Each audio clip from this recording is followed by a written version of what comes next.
ओम सर्वमंगल मांगल्ये शिवे सर्वार्थ साधिके शरण्ये त्र्यंबके गौरी नारायणी नमोस्तुते नमोस्तुते। जय माता दी। आज की वीडियो में हम संपूर्ण श्री दुर्गा सप्तशती का पाठ सुनेंगे। श्री दुर्गा सप्तशती को सतचंडी और चंडी पाठ के नाम से भी जाना जाता है। इस पाठ में 13 अध्यायों में व्यवस्थित 700 छंद है, जिसमें देवी का वर्णन किया गया है, जिन्हें महादेवी या आदि शक्ति के रूप में जाना जाता है, जो ब्रह्मांड की सर्वोच्च शक्ति और निर्माता है। श्री दुर्गा सप्तशती प्रथम अध्याय। इस अध्याय में मेधा ऋषि का राजा सुरथ और समाधि को भगवती की महिमा बताते हुए मधुकैटभ वध का प्रसंग सुनाना। श्री दुर्गा सप्तशती प्रथम अध्याय प्रारंभ। विनियोग। इस प्रथम चरित्र के ऋषि ब्रह्मा, देवता महाकाली, छंद गायत्री, शक्ति नंदा, बीज रक्त दंतिका, तत्व अग्नि व स्वरूप ऋग्वेद है। महाकाली के प्रसन्नार्थ प्रथम चरित्र के जप में विनियोग किया गया है। ध्यानम। भगवान विष्णु के शयन करने के पश्चात मधुकैटभ वध के लिए कमलोद्भव ब्रह्मा जी ने जिन महाकाली देवी की स्तुति की थी, मैं उन देवी का ध्यान करती हूँ। वह देवी अपने 10 हाथों में क्रमशः खड्ग, चक्र, गदा, बाण, धनुष, परिघ, शूल, भुसुंडी, मस्तक व शंख धारण किए है। वह त्रिनयना है। उनके अंगों पर दिव्य भूषण सुशोभित है। उनकी देह कांति नीलमणि सदृश है। उनके 10 मुख व 10 ही पैर है। कथा आरंभ। चंडी देवी को नमस्कार करके मुनि मार्कंडे बोले कि 8वें मनु सूर्य पुत्र श्रवणी की उत्पत्ति व देवी कृपा से श्रवणी की मनवंतर पति होने की कथा विस्तार से बतलाता हूँ। पूर्व काल में चैत्र वंशीय राजा सुरथ इस भूमंडल का चक्रवर्ती राजा था। वह प्रजा का पालन अपने पुत्रों की भांति धर्म पूर्वक करता था। तब भी कोलाविंध्य वंशी क्षत्रियों ने राजा सुरथ से शत्रुता ठान ली, लेकिन राजा सुरथ की दंड नीति बड़ी प्रबल थी। राजा का शत्रुओं से युद्ध छिड़ गया। हालांकि कोलाविंध्य वंशी क्षत्रियों की संख्या कम थी, फिर भी उन्होंने राजा सुरथ को हरा दिया। इस प्रकार परास्त होकर राजा सुरथ अपने नगर में लौट आया। अब राजा के पास केवल अपने ही देश का शासन शेष रह गया था, लेकिन शत्रुओं ने उसके देश पर भी आक्रमण कर दिया। फलस्वरूप राजा निर्बल हो गया। राजा को निर्बल जानकर उसके दुष्ट मंत्रियों ने बलपूर्वक राज्य की सेना व खजाने पर कब्जा जमा लिया। अब राजा सुरथ का स्वाभिमान समाप्त हो चुका था। इस प्रकार पूर्णतः परास्त होकर राजा शिकार के बहाने अपने घोड़े पर सवार होकर अकेला ही भयावह सघन जंगल में चला गया। उस सघन जंगल में उसने विप्रश्रेष्ठ मेधा मुनि का आश्रम देखा। उस आश्रम पर हिंसक जीव भी शांति पूर्वक रहते थे। अनेक शिष्यों के कारण मेधा मुनि का आश्रम शोभाशील था। राजा सुरथ ने मुनि के आश्रम में जाकर उन्हें प्रणाम किया। मुनि ने भी राजा का सत्कार किया। इस तरह राजा सुरथ ने कुछ समय आश्रम के आसपास विचरण करते हुए ही गुजार दिया। फिर मोहवश सोच विचार करने लगा कि जिस नगर का पालन मेरे पूर्वजों ने किया था, वही नगर आज मुझसे छिन गया। ना मालूम मेरे दुष्ट सेवक उस नगर की धर्म पूर्वक रक्षा करते भी होंगे या नहीं।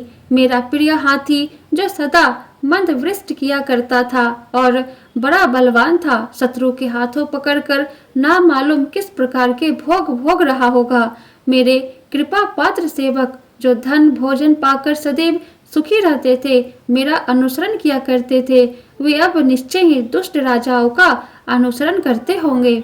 दुष्ट मंत्रियों द्वारा धन का अपव्यय करते रहने के कारण मेरा वह खजाना भी खाली हो जाएगा, जिसे मैंने बड़ी कठिनाई से जमा किया था। इस प्रकार राजा सुरथ दिन रात सोच विचार करता रहता था। एक दिन राजा ने विचरण करते समय मेधा ऋषि के आश्रम के पास एक वैश्य को देखा तो उससे पूछने लगा कि भाई, तुम कौन हो? तुम्हारे यहाँ आने का कारण क्या है? तुम दुखी व खिन्न मन के भी दिखाई पड़ रहे हो। राजा जब उससे प्रेम भाव से पूछा तो वैसे बोला कि राजन, मेरा नाम समाधि है, लेकिन धनी कुल में जन्म होने के कारण मैं वैसे कहलाता हूँ। धन के लोभ में मेरे पुत्रों, स्त्री व विश्वसनीय बंधुओं ने मेरा सारा धन छीनकर मुझे घर से बेघर कर दिया है। इस समय मैं धन, पुत्रों, स्त्री से रहित होकर दुख सहता हुआ इस वन में चला आया, लेकिन यहाँ रहते हुए मुझे पुत्रों, स्त्री व बंधुओं के कोई समाचार नहीं मिल पा रहे। इसलिए मैं चिंतित हूँ कि वे घर में कुशल से हैं या नहीं, उन्हें किसी प्रकार का कष्ट तो नहीं है। मेरे पुत्रों का आचरण कैसा है, वे सदाचारी है या दुराचारी हो गए। तब राजा बोला कि जिन स्त्री पुत्रों स्वजनों ने धन के लोभ में तुम्हें घर से बेघर कर दिया, उनके प्रति तुम्हारे मन में मोह क्यों है? इस पर वैश्य बोला कि मेरे प्रति आपका ऐसा कथन उचित है, लेकिन क्या करूं, मेरा मन बड़ा कोमल है। इसलिए जिन पुत्रों ने पितृ स्नेह, स्त्री ने पति प्रेम व बंधुजनों ने आत्मीयता त्याग कर मुझे घर से निकाल दिया, उन्हीं के प्रति मेरा मन मोहग्रस्त है। हे महामते, निर्गुणी बंधुजनों के प्रति मेरे मन में मोह क्यों है? इस बात को जानकर भी मैं नहीं जान पा रहा हूँ और उनके प्रति दीर्घ श्वासें ले रहा हूँ। यद्यपि उन लोगों में प्रेम नाम की कोई चीज नहीं है, फिर भी मेरा मन उनके प्रति कठोर नहीं हो पा रहा। मैं क्या करूँ? मुनि मार्कंडे बोले कि हे ब्राह्मण, इसके पश्चात राजा सुरथ व समाधि वैश्य मेधा ऋषि के पास गए और दंडवत प्रणाम कर विनम्र भाव से उनके सामने बैठ गए। फिर उन दोनों ने ऋषि से वार्तालाप प्रारंभ किया। पहले राजा बोला कि हे मुनिवर, मैं आपसे एक बात जानना चाहता हूँ, आप कृपा करके बतलाइए, क्योंकि मेरा चित्त अशांत है, इसलिए उस बात को लेकर मेरे मन में बड़ी पीड़ा है। बात यह है कि मेरा राजपाट छिन गया, फिर भी मेरे मन में उस राजपाट व राज्य के अंगों के प्रति मोह बना हुआ है। हे मुनिवर, मैं जानता हूँ कि राजपाट अब मेरा नहीं रहा, फिर भी अज्ञानियों की तरह राजपाट न रहने का मुझे दुख है। ऐसा क्यों है? मेरी ही तरह यह वैसे भी अपने घर से अपमानित करके निकाला गया है। इसके भी पुत्रों, स्त्री व सेवकों ने इसे त्याग दिया है। बंधुजन भी इसके अपने नहीं रहे, फिर भी इसके मन में उनके प्रति मोह बना हुआ है। इस तरह हम दोनों ही बहुत दुखी है। हे महाभाग, हम दोनों ही समझदार है, फिर भी हम में मोह क्यों है? अज्ञानियों की तरह हम दोनों में ही यह मूढ़ता है।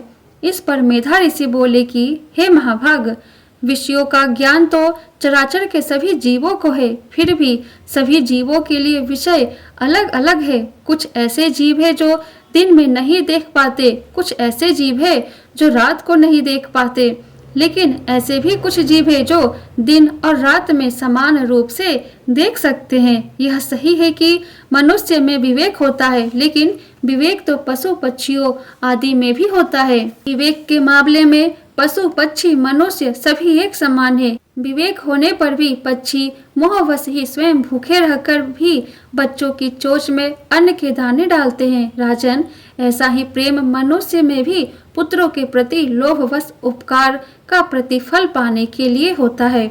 इसलिए मनुष्य पुत्र की अभिलाषा करता है। यद्यपि जीवों में विवेक का अभाव नहीं है, फिर भी सृष्टि कर्म की परंपरा को अक्षुण्ण बनाए रखने के लिए देवी की माया के प्रभाववश जीव मोहग्रस्त रहता है। इसलिए इसमें आश्चर्य करने जैसी कोई बात नहीं है।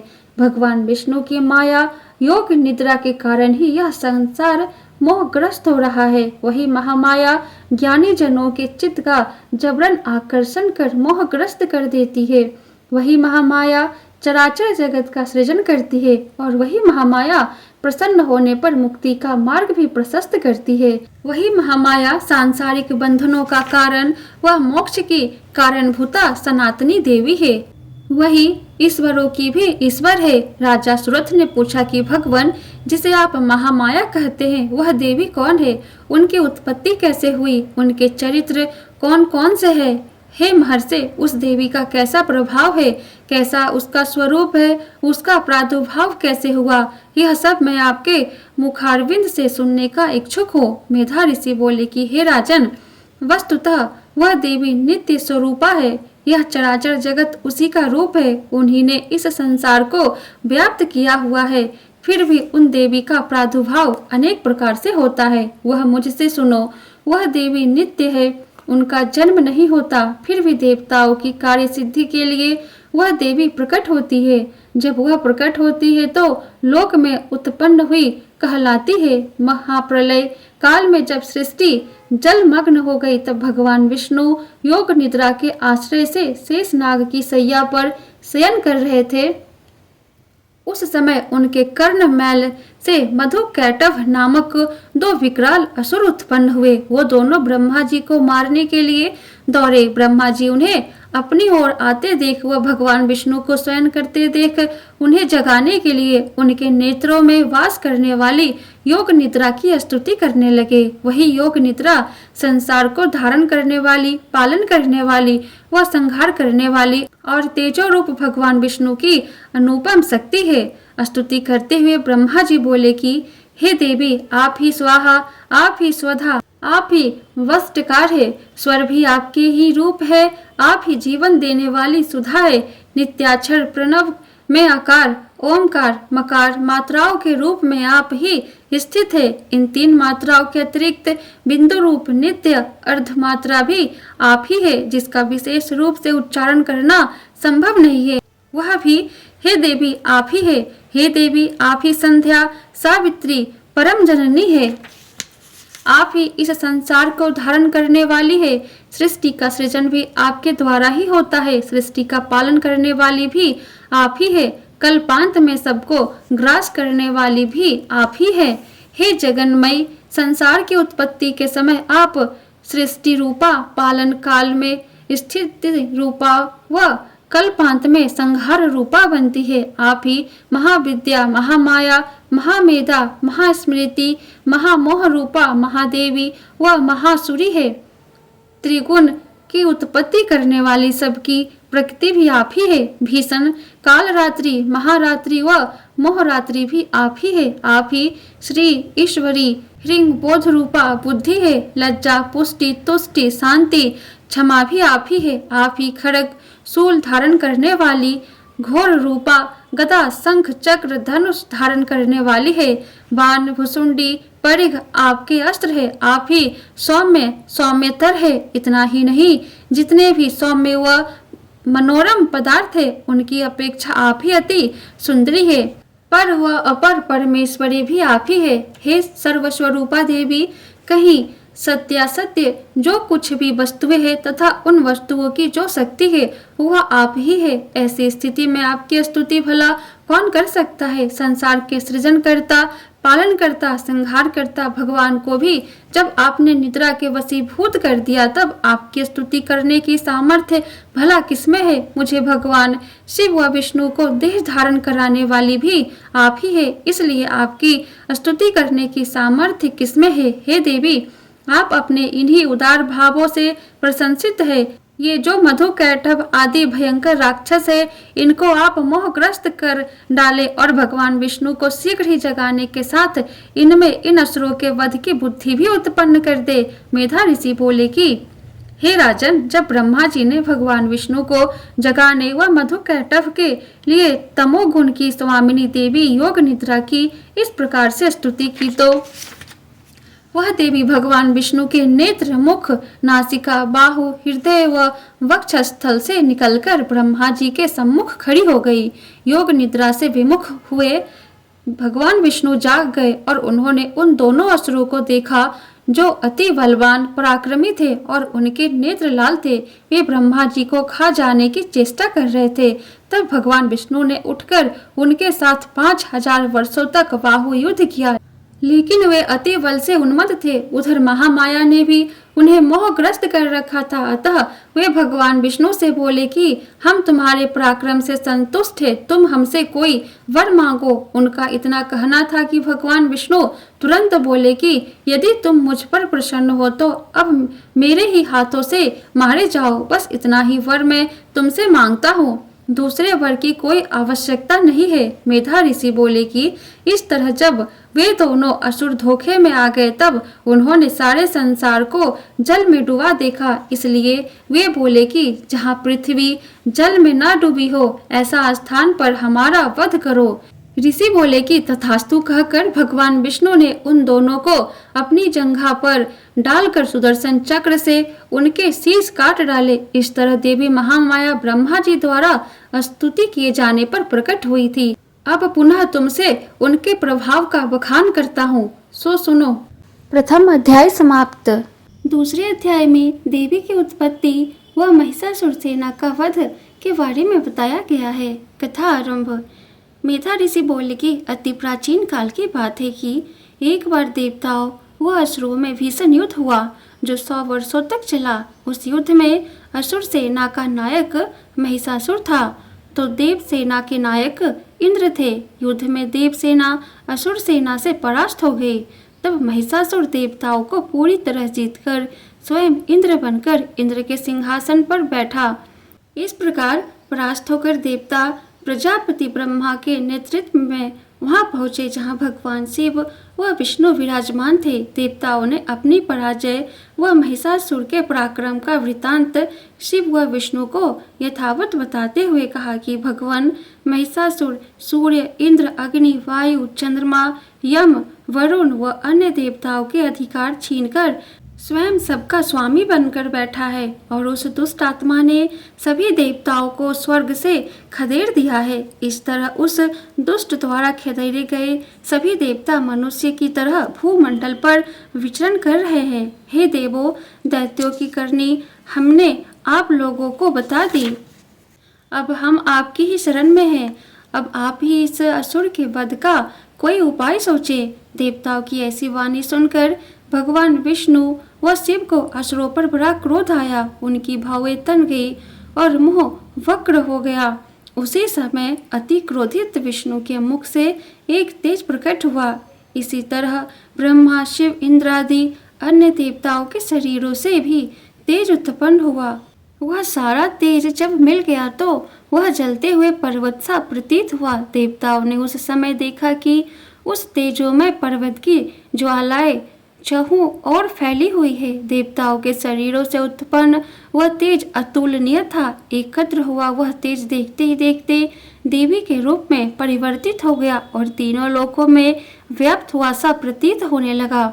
उस तेज पुंज में जो शिव का तेज था उससे देवी का मुख बना, यम के तेज से सिर के बाल, विष्णु के तेज से भुजाएं बनी, चंद्रमा के तेज से देवी के स्तन बने, इंद्र के तेज से कटी भाग कमर बना, वरुण के तेज से चंगा व पिंडलिया, पृथ्वी के तेज से नितंबन बने, ब्रह्मा के तेज से पैर, सूर्य के तेज से पैरों की उंगलियां, वसुओं के तेज से हाथों की उंगलियां बनी तथा कुबेर के तेज से नासिका बनी, प्रजापति के तेज से देवी के दांत बने, अग्नि के तेज से 3 नेत्र बने, संध्या के तेज से भौएं बनी, वायु के तेज से कान बने। इसी तरह अन्य देवताओं के तेज से मिलने से देवी की उत्पत्ति हुई। इस तरह देवताओं के तेज पुंज से उत्पन्न देवी को देखकर महिषासुर द्वारा पीड़ित देवता अति प्रसन्न हुए। उसी समय पिनाक धनुष को धारण करने वाले शिव ने अपने त्रिशूल से एक त्रिशूल निकालकर देवी को दिया। भगवान विष्णु ने अपने सुदर्शन चक्र से एक चक्र निकालकर दिया। वरुण ने शंख भेंट किया, अग्नि ने शक्ति, वायु ने धनुष व बाणों से भरे 2 तरकस दिए। 1000 नेत्रों वाले देवराज इंद्र ने देवी को अपने वज्र से एक वज्र निकालकर दिया तथा ऐरावत हाथी से उतारकर एक घंटा भी दिया। इसी तरह यम ने काल दंड से उत्पन्न कर एक दंड दिया। वरुण ने पास, प्रजापति ने स्फटिक की माला दी, ब्रह्मा ने कमंडलू दिया, सूर्य ने देवी के रोमकूपों में अपनी रश्मियों का तेज भरा, काल ने चमचमाती ढाल व तलवार दी, क्षीर सागर ने उज्जवल हार व कभी नष्ट न होने वाले 2 दिव्य वस्त्र दिए। इनके अतिरिक्त क्षीर सागर ने दिव्य चूड़ामणि, 2 कुंडल, कड़े, उज्ज्वल अर्धचंद्र, बाजुओं के लिए बाजूबंद, पैरों के लिए नुपुर, गले की मनोरम हंसली, उंगलियों में पहनने के लिए रत्न निर्मित अंगूठियां दी। विश्वकर्मा ने देवी को अति निर्मल फरसा भेंट में दिया। इसके अतिरिक्त अनेक तरह के अस्त्र व अभेद कवच दिए। विश्वकर्मा ने ही देवी को शीश व वक्ष पर धारण करने हेतु कभी न मुरझाने वाले कमलों की मालाएं दी। समुद्र ने देवी को मनोहर कमल पुष्प भेंट में दिया। हिमालय ने सवारी के रूप में सिंह व अनेक प्रकार के रत्न अर्पित किए। धनपति कुबेर ने मधु से भरा पान पात्र, नागराज शेष ने बहुमूल्य मणियों से भूषित नागहार भेंट किया। इसी तरह अन्य देवताओं ने भी आभूषण व वस्त्र अस्त्र आदि देकर देवी को सम्मानित किया। इसके बाद देवी अट्टहास करती हुई गरजने लगी। देवी की उस घोर गर्जना से आकाश गूंज गया। देवी का वह सिंहनाद कहीं भी नहीं समा पाया। उसके समक्ष आकाश भी छोटा लगने लगा। देवी के सिंहनाद की जो तीव्र प्रतिध्वनि हुई, उससे समूचे विश्व में हलचल मच गई। सागर कांपने लगे, पृथ्वी डोलने लगी, पर्वत हिलने लगे। उस समय देवताओं ने प्रसन्नता पूर्वक सिंहवाहिनी देवी से कहा कि देवी आपकी जय हो। महर्षियों ने भक्ति पूर्वक विनम्र भाव से देवी की स्तुति की। तीनों लोकों के व्याकुल देख दैत्य अपनी सेनाओं को कवचादि से सज्जित कर दिया, हाथों में हथियार लेकर खड़े हो गए। उस समय महिषासुर को बड़ा क्रोध आया। वह क्रोधावेश में बोला कि यह कैसा उत्पात है। फिर वह अपनी सेना लेकर उस ओर दौड़ा जिधर सिंहनाद हो रहा था। आगे बढ़कर उसने देवी को देखा जो अपने तेज से तीनों लोकों को प्रकाशमान कर रही थी। देवी के चरण भार से पृथ्वी दबी जा रही थी। शीश के मुकुट से आकाश में एक रेखा से खिंच रही थी। देवी के धनुष की टंकार से सातों पाताल क्षुब्ध हो रहे थे। देवी अपनी 1000 भुजाओं को संपूर्ण दिशाओं में फैलाए हुए खड़ी थी। इसके बाद देवी का दैत्यों से युद्ध छिड़ गया। देवी के अस्त्र शस्त्र सभी दिशाओं में व्याप्त थे। महिषासुर की राक्षसी सेना का सेनापति चिच्छुर नामक एक असुर था। वह असुर देवी से युद्ध करने लगा। चामर नामक दूसरा असुर भी चतुरंगिनी सेना लेकर देवी से लड़ने के लिए आया। 60,000 महारथियों के साथ उदग्र भी देवी से लड़ने लगा। महाहनु दैत्य भी 1 करोड़ रथियों के साथ देवी से युद्ध करने लगा। तलवार जैसे पहने रोमों वाला असीलोमा नामक दैत्य 5 करोड़ तथा सैनिकों सहित देवी से युद्ध करने आया। वाशकल नामक असुर के साथ 60 लाख रथी सैनिक थे। वे सभी देवी से युद्ध करने लगे। हाथी व घुड़सवार सैनिकों के अनेक दलों 1 करोड़ रथियों की सेना के साथ परिवारित नामक राक्षस देवी से युद्ध करने लगा। विराल नामक असुर 5 अरब रथियों को साथ लेकर देवी से लोहा लेने लगा। इन सब के अलावा अन्य भी हजारों महाअसुर रथ हाथी व घोड़ों वाली सेना के साथ आकर देवी से युद्ध करने लगे। महिषासुर स्वयं भी उस युद्ध भूमि में करोड़ों करोड़ों हजार रथ हाथी व अश्वों से सैनिकों सहित आकर देवी से युद्ध करने लगा। वे असुर देवी पर तोमर, भिंदीपाल, शक्ति, मुसल, खड़ग, परशु व पटिटस आदि अस्त्र शस्त्र से प्रहार करते हुए युद्ध करने लगे। कुछ असुर देवी पर शक्ति से प्रहार करने लगे तो कुछ असुर पास से प्रहार करने लगे। कुछ अन्य असुर देवी पर खड्ग से प्रहार कर देवी का वध करने की चेष्टा करने लगे। देवी ने क्रोधावेश में कीड़ा करते हुए ही अस्त्र शस्त्रों की वृष्टि कर असुरों के अस्त्र शस्त्रों को काट डाला। उनके मुखमंडल पर श्रम का तनिक भी चिन्ह नहीं था। देवता व ऋषि मुनि उनके प्रभाव को देखकर उनकी स्तुति करने लगे। स्तुति से प्रसन्न हो देवी असुरों के शरीरों पर अस्त्र शस्त्र बरसाती रही। देवी के वाहन से क्रोधावेश में गर्दन के बालों को बिखराते हुए असुरों की सेना के मध्य इस तरह विचरण करने लगा जैसे जंगलों में दावानल फैलता जा रहा हो। दैत्यों से युद्ध करते समय देवी ने युद्ध भूमि में जितने श्वास छोड़े वे सभी तुरंत गणों के रूप में परिवर्तित हो गए तथा परशु, भिंदीपाल, खड्ग, पटिस आदि अस्त्रों से दैत्यों का सामना करने लगे। देवी के शक्ति प्रभाव से वृद्धि को प्राप्त हुए गण दैत्यों का संहार करते हुए नगाड़ा, शंख आदि वाग बजाने लगे। उस युद्ध महोत्सव में अनगिनत गण मृदंग बजा रहे थे। तत्पश्चात देवी ने त्रिशूल, गदा, शक्ति, खड्ग आदि की वृष्टि कर सैकड़ों ही महाअसुरों का संहार कर डाला। कितनों ही को घोर घंटा नाद से मूर्छित करके मार डाला। अनेकों असुरों को पार्श्ववंत कर धरती पर घसीटा तो कितने ही असुरों को धारदार तलवार से दो दो टुकड़े कर मार डाला। कितने ही असुर देवी की गदा से घायल होकर धराशाही हो गए। कितने ही असुर मुसल के प्रहार से घायल होकर रक्त वमन करने लगे। कितने ही अन्य असुर शूल से छाती विस्तीर्ण हो जाने के कारण धरती पर गिर पड़े। कितने ही असुरों की कमर उस युद्ध भूमि में देवी के बाणों से लगने से टूट गई। जो असुर बाज की तरह झपट कर देवताओं को पीड़ित करने वाले थे वे मृत्यु का आलिंगन करने लगे। कितने ही दैत्यों की भुजाएं तथा कितने ही असुरों की गर्दनें कट कट कर गिरने लगी। इसी तरह कितने ही दैत्यों के शीश कट कट कर धरती पर गिरने लगे। कुछ असुरों के शरीर मध्य भाग से कटकर अलग हो गए तो कितने ही असुरों की जंघाएं कटकर धरती पर गिर पड़ी। देवी ने कितने ही असुरों को एक भुजा, एक पैर व एक नेत्र वाला बनाकर उनके दो टुकड़े कर दिए।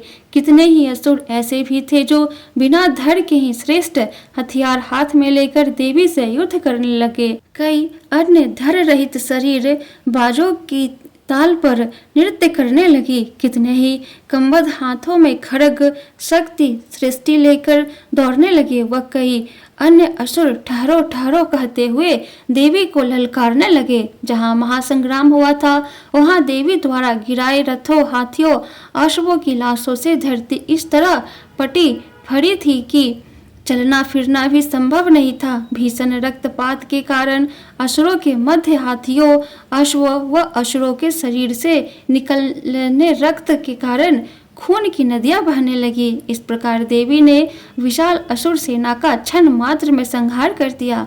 वह स्थिति ऐसी थी जैसे तिनके व लकड़ी के ढेर को अग्नि क्षण भर में भस्म कर डालती है। देवी का सिंह युद्ध भूमि में बालों को बिखराता वह घोर गर्जना करता हुआ असुरों के शवों के मध्य घूमता।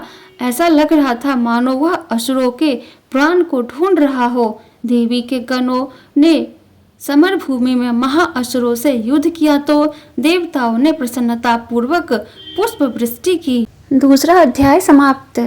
तीसरा अध्याय महिषासुर वध प्रारंभ। मेधा ऋषि बोले कि इस तरह असुर सेना का संहार होते देख महाअसुर सेना नायक चिच्छुर देवी से युद्ध करने के लिए आगे आया और समर भूमि में देवी पर वानों की वृष्टि करने लगा। वह ऐसा प्रतीत हो रहा था जैसे सुमेरु पर्वत के शिखर पर जलधारा बरसा रहा हो। देवी ने असुर के उस कृत्य को विफल करने के लिए वानों द्वारा असुर के वानों को सहज में ही काटकर उसके घोड़ों व सारथियों का वध कर डाला। साथ ही चिच्छुर के धनुष व अति उच्च पताका को भी तत्क्षण काट डाला। देवी ने असुर के धनुष को काटने के बाद उसके अंगों को भी अपने तीखे बाणों से छेद डाला। इस प्रकार रथ, घोड़ों व सारथी के नष्ट हो जाने पर चिच्छुर ने ढाल व खड़ग लेकर देवी की ओर दौड़ते हुए पैनी धारदार तलवार से देवी के वाहन सिंह के शीश पर प्रहार कर देवी की बाई भुजा पर वेग पूर्वक प्रहार किया। ऋषि बोले कि हे राजन, देवी की भुजा तक पहुँचते ही वह तलवार खंडित हो गई। इस पर क्रोधावेश में आंखें लाल करके उस असुर ने हाथ में शूल लेकर देवी भद्रकाली पर प्रहार किया। असुर का वह शूल आकाश से गिरते सूर्य मंडल की तरह अपने ही तेज से प्रज्वलित हो गया। उस शूल को अपनी ओर आते देख देवी ने भी शूल का प्रहार किया, जिससे असुर का शूल सैकड़ों टुकड़ों में बट गया। इसके साथ ही महाअसुर चिच्छुर का भी वध हो गया। महाअसुर चिच्छुर के वध के बाद देव पिंडक चामर, जो महाबलशाली असुर था, पर सवार होकर युद्ध भूमि में आया। उस असुर ने आते ही देवी पर प्रहार किया, लेकिन देवी ने हुंकार मात्र से ही उस शक्ति को निष्फल करके धरती पर डाल दिया। शक्ति को निष्फल होकर धरती पर गिरते देख चामर ने क्रोध में भरकर शूल चलाया, लेकिन देवी ने उसे भी अपने बाणों से काट दिया। तभी देवी का वाहन सिंह उछलकर हाथी के सिर पर चढ़कर असुर के साथ भीषण बाहु युद्ध करने लगा। युद्ध करते हुए दोनों ही धरती पर आ गए और क्रोधावेश में परस्पर भीषण प्रकार करते हुए युद्ध करने लगे। फिर देवी का वाहन सिंह वेग पूर्वक आकाश की ओर उछलकर जब धरती की ओर आने लगा तो उसने अपने पंजों से महाअसुर चामर का सिर धड़ से अलग कर दिया। इसी तरह देवी ने भी शिला व वृक्ष प्रहार से उदग्र को तथा दांतों मुख को थप्पड़ों से कराल को मार डाला। क्रोधावेग में देवी ने उद्धत को मसल डाला तो वाशकल को भिंदीपाल से, वानों से ताम्र व अंधक को मौत के घाट उतार दिया। 3 नेत्रों वाली देवी परमेश्वरी ने त्रिशूल से उग्रस्य, उग्रवीर्य व महाहनो नामक असुरों का वध कर दिया। इसी तरह खड़ग के प्रहार से देवी ने विडाल का शरीर धड़ से अलग कर दिया। दुधर व दुर्मुख नामक दैत्यों को भी देवी ने अपने बाणों से प्रहार कर यमलोक भेज दिया। इस प्रकार महिषासुर ने जब यह देखा कि उसकी सारी सेना का संहार हो रहा है, तब वह भैंसे के रूप में देवी के गणों को पीड़ित करने लगा। वह किन्हीं गणों को थुथुन से, किन्हीं को खुरों से, किन्हीं को पूंछ से, किन्हीं को सिंहों से, किन्हीं को दौड़ते हुए, किन्हीं को सिंह गर्जना से, किन्हीं को घुमाकर, किन्हीं को तीव्र श्वास के छोरों से पीड़ित कर धरती पर गिरा दिया। इस तरह गण सेना को धरती पर गिराकर वह देवी के वाहन सिंह को मारने के लिए दौड़ा तो देवी को बड़ा क्रोध आया। देवी को क्रोधित देखकर महाबलशाली महिषासुर भी क्रोधित हो अपने खुरों से धरती को खोदने लगा। वह बड़े बड़े पर्वतों को उखाड़ उखाड़ कर धरती पर गिराता हुआ घोर गर्जना करने लगा। महिषासुर द्वारा वेग से टक्कर देने के कारण धरती क्षुब्ध हो फटने लगी। पूंछ के टकराने से समुद्र धरती को चहुं ओर से डुबोने लगा। उसके द्वारा सिंहों को हिलाने से मेघ फट गया। उसके निश्वास लेने पर निकली प्रचंड वायु के वेग से आकाश में उड़े सैकड़ों ही पर्वत धरती पर गिरने लगे। इस तरह क्रोधावेश में उस महाअसुर को अपनी ओर आते देख चंडिका देवी ने उसका वध करने के उद्देश्य से महाक्रोध किया। देवी ने पास फेंक कर उस महाबलशाली असुर को बांध लिया। जब महिषासुर पास में बंध गया तो उसने भैंसे का रूप त्याग कर तत्काल सिंह का रूप धारण कर लिया। जब देवी सिंह बने उस असुर का शीश काटने को तैयार हुई तो वह असुर उसी समय तलवार हाथ में धारण किए पुरुष के रूप में दिखाई पड़ने लगा। उसी समय देवी ने तत्परता दिखाते हुए ढाल व तलवार से पुरुष रूप उस असुर को बींध दिया। लेकिन तभी महिषासुर ने विशाल हाथी का रूप धारण कर लिया और अपनी सूंड से देवी के वाहन विशाल सिंह को खींचते हुए घोर गर्जना करने लगा। जब वह सिंह को खींच रहा था तब देवी ने उसकी सूंड काट दी। इस पर वह महाअसुर पुनः भैंसा बन गया और पूर्व की भांति ही चराचर जीवों सहित त्रैलोक्य को पीड़ित करने लगा। उस दैत्य को ऐसा करते देख क्रोधित जगत जननी चंडिका बार बार उत्तम मधु का पान कर नेत्रों को लाल कर हंसने लगी। दूसरी ओर बल व पराक्रम के नशे में चूर हुआ वह असुर गरजने लगा। वह अपने सिंहों द्वारा चंडिका देवी पर पर्वत फेंकने लगा। उन पर्वतों को अपने बाणों से चकनाचूर करते हुए देवी बोली। उस समय देवी का मुख मधु मद से लाल था तो वाणी लड़खड़ा रही थी। देवी बोली कि रे मूर्ख, जब तक मैं मधुपान करूं तब तक तू जितना चाहे उतना गरज ले, लेकिन जब मेरे हाथों से तेरी यहीं पर मृत्यु होगी तब देवता गर्जना करेंगे। मेधा ऋषि बोले कि उस असुर से ऐसा कहकर देवी उछलकर उस पर जा चढ़ी और अपने पदाघात से दबाते हुए शूल द्वारा उसके गले पर आघात किया। देवी के पैर से दबने पर भी महिषासुर अपने मुख से दूसरे रूप में बाहर निकलने लगा। वह अभी आधा ही बाहर निकला था कि देवी ने उसे वहीं रोक दिया। इस प्रकार वह पूरा बाहर नहीं निकला पाया।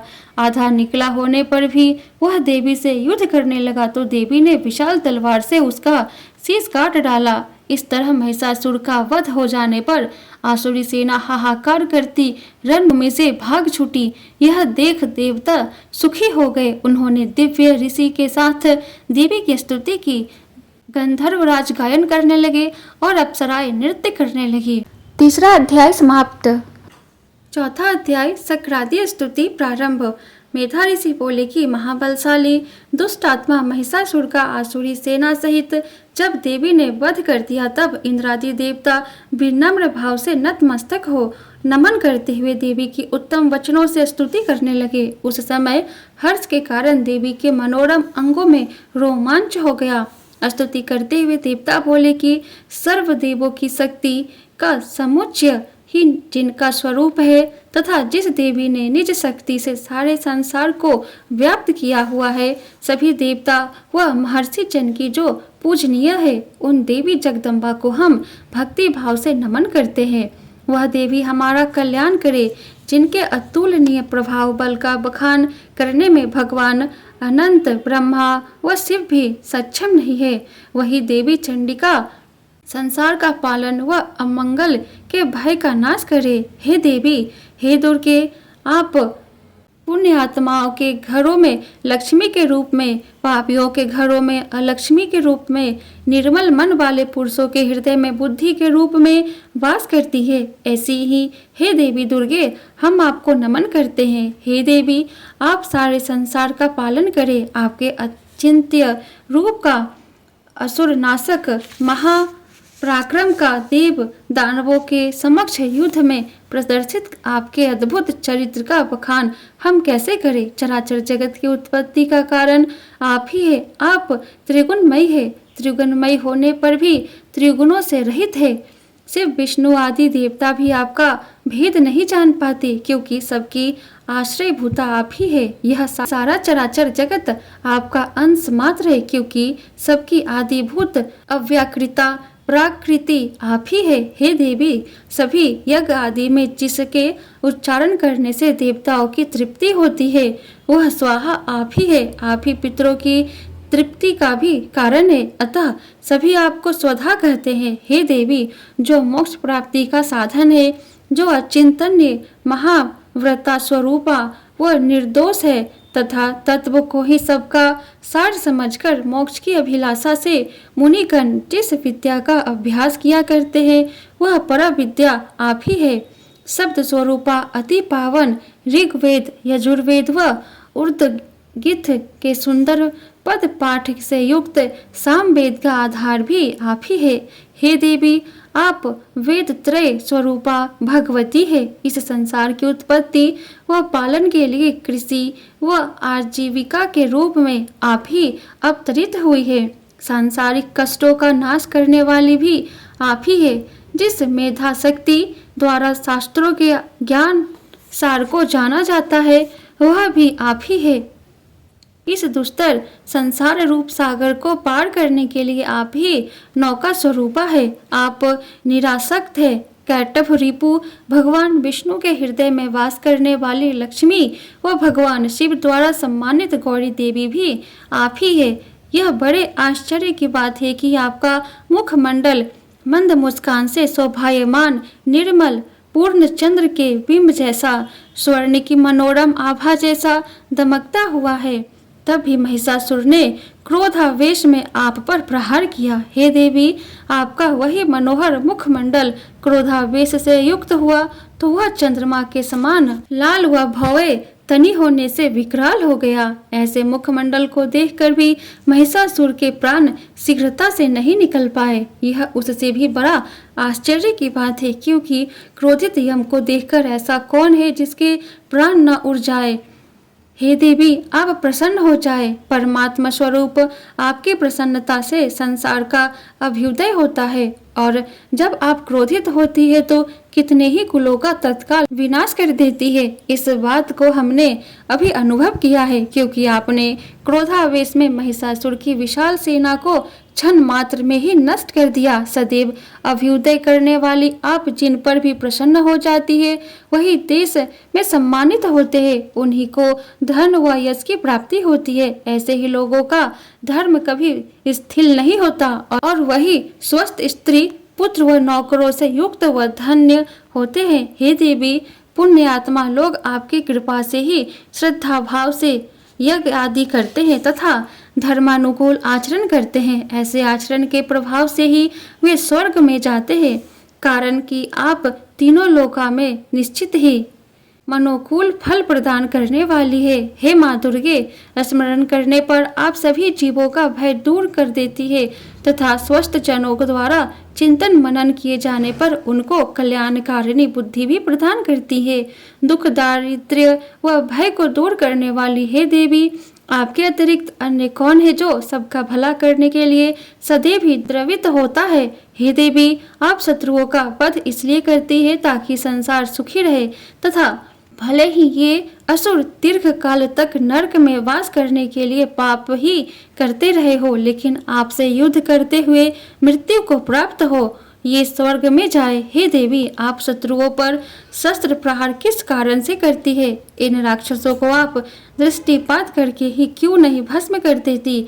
आप ऐसा कर सकती है, फिर भी नहीं करती, क्योंकि इसमें भी आपका यही उत्तम विचार है कि सभी राक्षस आपके शस्त्रों से पवित्र होकर उत्तम लोकों में जाए। इस तरह राक्षसों के प्रति भी आपका यह विचार अति उत्तम है। आपकी तलवार के प्रखर तेज से वह आपके त्रिशूल की नोक की तेज चमक से चौंधिया कर भी दैत्यों की आंखें नहीं फूटी। इसका कारण यही था कि वे मनोरम किरणों से युक्त चंद्र सम आनंददायी आपके मनोहर मुख का दर्शन कर रहे थे। हे देवी, आपका शील दुष्टों के दुराचरण को भी दूर करने वाला है। इसके अलावा आपका यह रूप ऐसा है जो चिंतन में नहीं आ सकता तथा जिसकी कभी अन्य के रूप में तुलना नहीं की जा सकती। हे देवी, आपका बल व पराक्रम अन्य असुरों का नाशक है, जिन्होंने किसी समय देवताओं के पराक्रम को नष्ट कर दिया था। इस तरह ऐसा करके आपने दया भाव भी प्रकट किया है। हे देवी,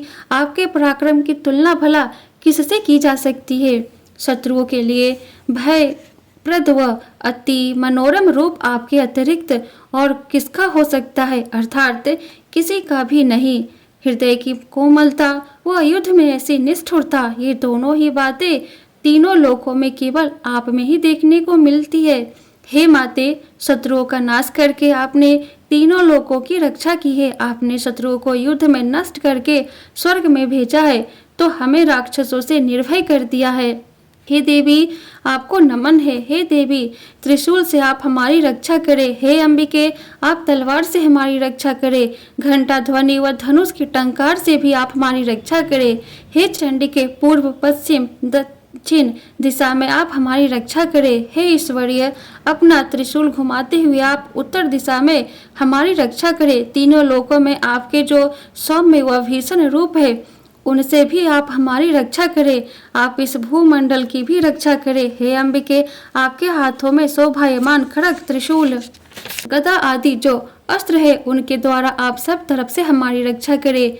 मेधा ऋषि बोले कि देवताओं ने जब इस प्रकार से जगत जननी देवी दुर्गा की स्तुति की तथा नंदन वन के दिव्य पुष्पों व गंध चंदन आदि से उनका पूजन कर भक्ति भाव से दिव्य धूपों की गंध निवेदित की, तब देवी ने प्रसन्न होकर प्रण पूर्वक देवताओं से कहा, हे देवताओं, आप सब अपनी वांछित वस्तु मुझसे मांगो। इस पर देवता बोले कि हे देवी, आपने हमारे सभी मनोरथ पूरे कर दिए, अब कुछ भी इच्छा शेष नहीं है, कारण कि हम देवताओं का शत्रु महिषासुर मारा जा चुका है। हे महेश्वरी, फिर भी यदि आप हमें वर देना चाहती है तो यह वर दे कि जब भी हम आपका स्मरण करें, आप हमें दर्शन देकर हमारे कष्टों को दूर करें। हे प्रसन्न वंदन अंबिके, जो भी मनुष्य इस स्त्रोतों से आपकी स्तुति करे, आप उनको वित्त, समृद्धि, वैभव प्रदान करने के साथ ही उनकी धन, स्त्री आदि संपदा की वृद्धि करे तथा हम पर सदैव प्रसन्न रहे। मेधा ऋषि बोले कि हे राजन, देवताओं ने जब संसार व अपने कल्याण के लिए भद्रकाली को इस प्रकार अपने अनुकूल कर लिया, तब तथास्तु कहकर देवी वही अंतर्ध्यान हो गई। ऋषि बोले कि हे राजन, तीनों लोकों के हितार्थ जिस तरह देवी अवतरित हुई थी, वह सारा वृतांत मैंने तुम्हें बता दिया। अब वह कथा सुनो जिसमें शुंभ निशुंभ असुरों के वध व सभी लोगों की रक्षा के लिए गौरी देवी ने जिस प्रकार देह धारण की थी, वह सारा वृतांत बतलाता हूँ, ध्यान पूर्वक श्रवण करे। चौथा अध्याय समाप्त। पांचवा अध्याय देवी दूत संवाद है। मेधा ऋषि बोले कि पूर्व समय में शुंभ निशुंभ दैत्यों ने अपने बल के अभिमानवश सचिपति इंद्र से तीनों लोगों को राज्य छीनकर यज्ञ भाग वे स्वयं ही उपभोग करने लगे। इतना ही नहीं, वे दोनों सूर्य, चंद्र, कुबेर, यम, वरुण के अधिकारों का भी उपयोग करने लगे।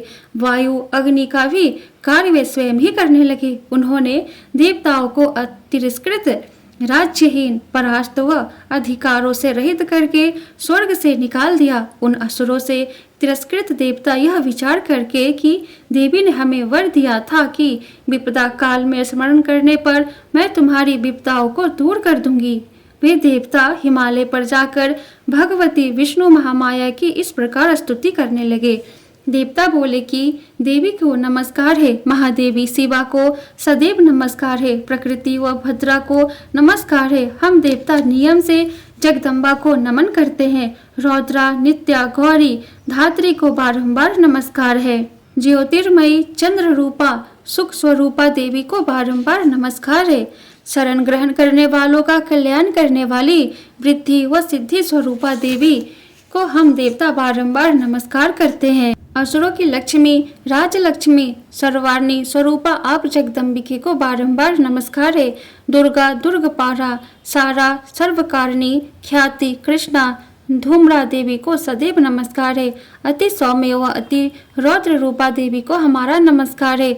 उस देवी को हम बारंबार प्रणाम करते हैं। संसार की मूलाधार कृति देवी को बारंबार नमस्कार है। जीवों में विष्णु की माया के रूप में प्रसिद्ध देवी को नमस्कार है, नमस्कार है, बारंबार नमस्कार है।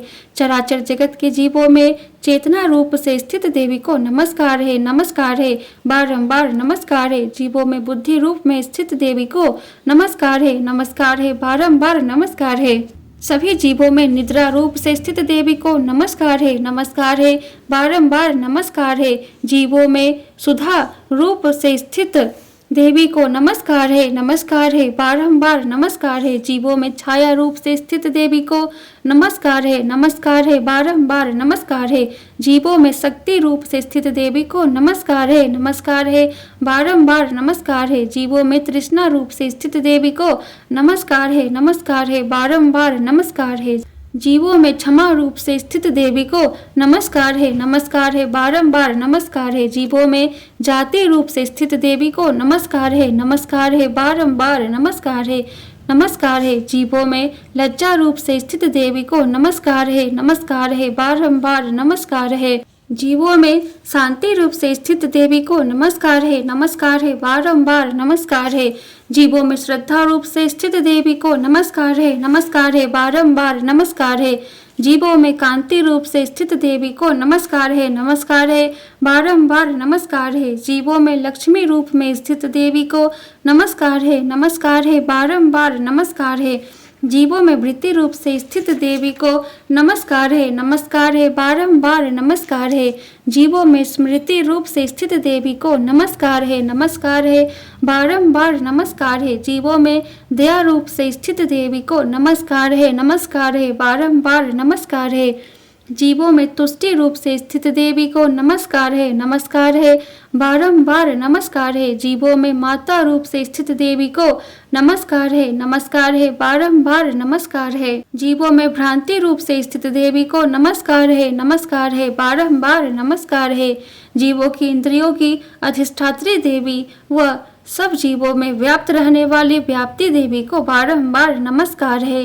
चराचर जगत को चेतना रूप से व्याप्त करके स्थित रहने वाली देवी को नमस्कार है, नमस्कार है, बारंबार नमस्कार है। पूर्व समय में देवताओं ने अपने अभिष्ट की सिद्धि के लिए जिस देवी की स्तुति की थी और देवराज इंद्र ने कई दिनों तक जिसका सेवन किया था, वही कल्याण की साधन भूता ईश्वरी हमारा कल्याण व मंगल करे और सभी विपत्तियों को नष्ट करे। दुष्ट दैत्यों द्वारा पीड़ित हम सब देवता जिस परमेश्वरी को अब नमस्कार कर रहे हैं और भक्ति भाव से स्मरण करने पर शीघ्र ही सभी विपदाओं को नष्ट कर देती है, वही जगदम्बा इस समय हमारे संकट का निवारण करे। मेधा ऋषि बोले कि हे राजन, जब देवता इस तरह स्तुति कर रहे थे तभी पार्वती देवी गंगा में स्नान के लिए वहां आई और देवताओं को स्तुति करते देख पूछा कि आप लोग यहाँ किसकी स्तुति कर रहे हैं। तब पार्वती के शरीर कोश से उत्पन्न होकर शिवा देवी ने कहा कि शुंभासुर से तिरस्कृत व युद्ध में निशुंभ से परास्त होकर यह एकत्र हुए ये देवता मेरी ही स्तुति कर रहे हैं। पार्वती के शरीर कोश से उत्पन्न होने के कारण अंबिका सभी लोकों में कौशिकी नाम से भी जानी जाती है। कौशिकी के प्राकट्य के पश्चात पार्वती के शरीर का वर्ण काला पड़ गया और वे हिमालय वासिनी कालिका देवी के नाम से प्रसिद्ध हुई। इसके बाद शुंभ निशुंभ के दूत चंड मुंड वहां आए और परम सुंदर अंबिका देवी को देखा और फिर वे शुंभ के पास जाकर कहने लगी कि महाराज, एक परम मनोहर स्त्री है जो अपने दिव्य तेज से हिमालय को प्रकाशित कर रही है। ऐसी सुंदरी स्त्री शायद ही किसी ने कहीं देखी हो। अतः हे असुराधिपति, आप यह पता करके कि वह देवी कौन है आप उसे प्राप्त कर ले, क्योंकि वह स्त्रियों में रत्न है। उसका अंग प्रत्यंग मनोहर है और वह अपनी देह कांति से सभी दिशाओं को प्रकाशित कर रही है। हे असुराधिपति, अभी वह हिमालय पर ही है, आप उसे अवश्य देखें। हे प्रभु, त्रिभुवन में मणि, हाथी, घोड़े आदि जितने रत्न है वे सब तो आपके घर में इस समय सुशोभित है। हाथियों में रत्न रूप ऐरावत, वृक्षों में रत्न रूप पारिजात वृक्ष, घोड़ों में रत्न रूप उच्च श्रवा को आपने इंद्र से छीन लिया। हंसों से जुता हुआ विमान जो ब्रह्मा जी के पास था वह भी अब आपके पास है। कुबेर से छीना गया वहाँ प्रदम नामक खजाना भी आपके पास है। समुद्र द्वारा भेंट की गई किंजलकनी नामक माला भी आपके पास है जो समुद्र ने भेंट की थी और जिसके पुष्प कभी मुरझाते नहीं है तथा जो केसरों से सुशोभित है। वरुण का वह छत्र जो स्वर्ण की वर्षा करता है वह भी आपके घर में है। रथों में रत्न रूप प्रजापति का रथ भी आपके पास है। हे दैत्यपति, मृत्यु की उत्क्रांतिदा नाम वाली शक्ति भी आपके द्वारा छीनी जा चुकी है। वरुण का पास वह समुद्र में उत्पन्न होने वाले सभी तरह के रत्न आपके भ्राता निशुंभ के पास ही है। अग्नि ने भी स्वतः शुद्ध हो वस्त्र आपको दिए हैं जो अग्नि में भी नहीं जलते। इस तरह हे असुराधिपति, सभी प्रकार के रत्न आपके द्वारा एकत्र किए जा चुके हैं। फिर आप स्त्रियों में रत्न रूप कल्याण रूपा उस देवी को क्यों नहीं प्राप्त कर लेते। मेधा ऋषि बोले कि चंड मुंड का वचन सुनकर शुंभ ने महाबलवान असुर सुग्रीव को दूत बनाकर देवी के पास भेजा और बोला कि जो बातें मैं तुम्हें बता रहा हूँ वही बातें तुम उस स्त्री को भली प्रकार समझाकर कहना और ऐसा प्रयास करना ताकि वह प्रसन्नता पूर्वक यहाँ शीघ्र ही चली आए। सुग्रीव नामक वह दूत हिमालय पर्वत के उस मनोरम स्थान में पहुंचा जहाँ देवी विराजमान थी। वहां जाकर वह दूत देवी से बोला कि हे देवी, राक्षसों का राजा शुंभ वर्तमान में तीनों लोकों का स्वामी है। मैं असुर राज का भेजा दूत हूँ और यहाँ तुम्हारे पास उपस्थित हुआ हो। सभी देवता उसकी आज्ञा का समान रूप से पालन करते हैं। कोई भी उसकी आज्ञा की अवहेलना नहीं कर सकता क्योंकि उसने देवताओं को जीत लिया है। उसी असुराधिपति ने तुम्हारे लिए जैसा संदेश भेजा है वह तुम सुनो। उसने कहा कि इस समय तीनों लोक मेरे अधिकार में है। सभी यज्ञों के भागों को अलग अलग रूपों में मैं ही भोगता हूँ। तीनों लोकों में जितने भी श्रेष्ठ रत्न है वे सब मेरे पास है, अर्थात इंद्र का वाहन ऐरावत मेरे पास है जो मैंने इंद्र से छीन लिया है। क्षीर सागर के मंथन से उत्पन्न उच्च श्रवा नामक घोड़ा भी मेरे पास है। वह घोड़ा देवताओं ने मुझे भेंट किया है। हे सुंदरी, इनके अतिरिक्त भी जो रत्न रूप पदार्थ देवताओं, गंधर्वों, नागों के पास थे वे सभी अब मेरे पास है। हे सुंदरी, मैं तुम्हें भी स्त्रियों में रत्न रूपा ही मानता हूँ क्योंकि रत्नों का उपभोग करने वाला केवल मैं ही हूँ। चंचल कटाक्षों वाली हे सुंदरी, अब तुम या तो मेरी पत्नी बनो या मेरे भाई निशुंभ की पत्नी बनो। मेरा वरण करोगी तो तुम्हें अतुलनीय ऐश्वर्य प्राप्त होगा। स्वविवेक से निर्णय कर तुम मेरी ही पत्नी बनो, यही उचित है। महर्षि मेधा बोले कि दूत के मुख से शुंभ का संदेश सुनकर कल्याण रूपा जगत धारिणी देवी दुर्गा मन ही मन गंभीरता से मुस्कुराकर बोली कि हे दूत, तुमने सब कुछ सत्य कहा है, इसमें जरा भी मिथ्या नहीं है। शुंभ निश्चय ही तीनों लोकों का स्वामी है और निशुंभ भी कम पराक्रमी नहीं है। लेकिन समस्या यह है कि इस संबंध में मैंने एक प्रण कर रखा है। उस प्रण को मैं कैसे तोड़ दूं? यह प्रण मैंने अज्ञानता में बहुत पहले ही कर लिया था। तुम उस प्रण को सुनो। मैंने प्रण किया है कि जो कोई भी मुझे युद्ध में परास्त करके मेरे गर्व को तोड़ देगा और जो संसार में मेरे ही समान बलशाली होगा वही मेरा स्वामी होगा। अतः तुम या निशुंभ में से कोई भी यहाँ आकर पहले मुझसे युद्ध करे और फिर मुझे परास्त कर मुझसे विवाह कर ले, इसमें विलंब कैसा। देवी के ऐसे कहने पर दूत बोला कि देवी, तुम घमंड से चूर होकर ही ऐसा कह रही हो, लेकिन ऐसी गर्वपूर्ण बातें मेरे सामने ना करो, क्योंकि तीनों ही लोकों में मुझे तो कोई नहीं दिखाई देता जो शुंभ निशुंभ के सामने युद्ध में खड़ा रह सके। हे देवी, सारे देवता भी अन्य दैत्यों के सम्मुख युद्ध में नहीं ठहर पाते, तब तुम स्त्री होकर शुंभ निशुंभ का युद्ध में कैसे सामना कर सकोगी। इंद्र तो देवताओं का राजा था, वह भी शुंभादि दैत्यों के सामने नहीं टिक पाया, तब तुम स्त्री होकर शुंभ निशुंभ के सामने युद्ध भूमि में कैसे जा सकोगी। इसलिए मेरा कहा मानो तो तुम शुंभ निशुंभ के पास मेरे साथ ही चल पड़ो। ऐसा कहने पर तुम्हारे मान सम्मान पर कोई आँच नहीं आएगी, अन्यथा तो वे तुम्हारे केस पकड़कर घसीटते हुए ले जाएंगे, तब तुम्हारी क्या प्रतिष्ठा रहेगी। इस पर देवी बोली कि तुम्हारा कथन उचित है। शुंभ महाबलशाली है और निशुंभ भी बड़ा पराक्रमी है, लेकिन मैं कर भी क्या सकती हूँ। मैंने तो यह प्रतिज्ञा बहुत पहले ही बिना सोच विचार किए कर ली थी, इसलिए अब तुम जाओ और जैसा मैंने कहा है वैसा ही असुरराज से सम्मान पूर्वक कह देना, फिर जैसा वे उचित समझे वही करे। 5वां अध्याय समाप्त। 6ठा अध्याय धूम्रलोचन वध प्रारंभ। मेधा ऋषि बोले कि देवी ने जब ऐसा कहा तो दूत को बड़ा क्रोध आया और वह वहां से चलकर सीधा असुरपति शुंभ के पास गया और सारी बात विस्तार से बतला दी। दूत के मुख से सारी बात सुनकर राक्षस राज शुंभ क्रोधित हो गया और उसने असुर सेना के सेनापति धूम्रलोचन से कहा कि धूम्रलोचन, तुम सेना सहित शीघ्र वहां जाओ और उस दुष्टा को केसों से पकड़कर घसीटते हुए जबरन यहाँ ले आओ। यदि उसकी रक्षा के लिए अन्य कोई वहां खड़ा हो तो उसे निश्चय ही मार डालना, भले ही वह देवता, यक्ष या गंधर्व ही क्यों न हो। महर्षि मेधा बोले कि शुंभ ने जब ऐसी आज्ञा दी तो धूम्रलोचन 60,000 असुरों की सेना सहित वहां पहुंचा जहाँ हिमालय पर देवी का वास था। उसने देवी को देखकर ललकारते हुए कहा कि अरे, तू शुंभ निशुंभ के पास चल। यदि तू स्वेच्छा से सरलता पूर्वक मेरे साथ मेरे स्वामी के पास नहीं चलेगी तो मैं तेरे लंबे लंबे केसों को पकड़कर तुझे घसीटते हुए अपने स्वामी के पास ले जाऊंगा। इस पर देवी बोली कि तुम्हें दैत्यराज ने भेजा है जो महाबलशाली है, तुम स्वयं भी तो बड़े बलवान हो और तुम्हारे साथ असुरों की विशाल सेना भी है। ऐसी स्थिति में यदि तुम मुझे बलपूर्वक ले भी जाओगे तो मैं तुम्हारा बिगाड़ भी क्या सकती हूँ। मेधा ऋषि बोले कि देवी ने जब ऐसा कहा तो धूम्रलोचन देवी की ओर लपका, लेकिन देवी ने हुंकार मात्र से ही उसे भस्म कर डाला।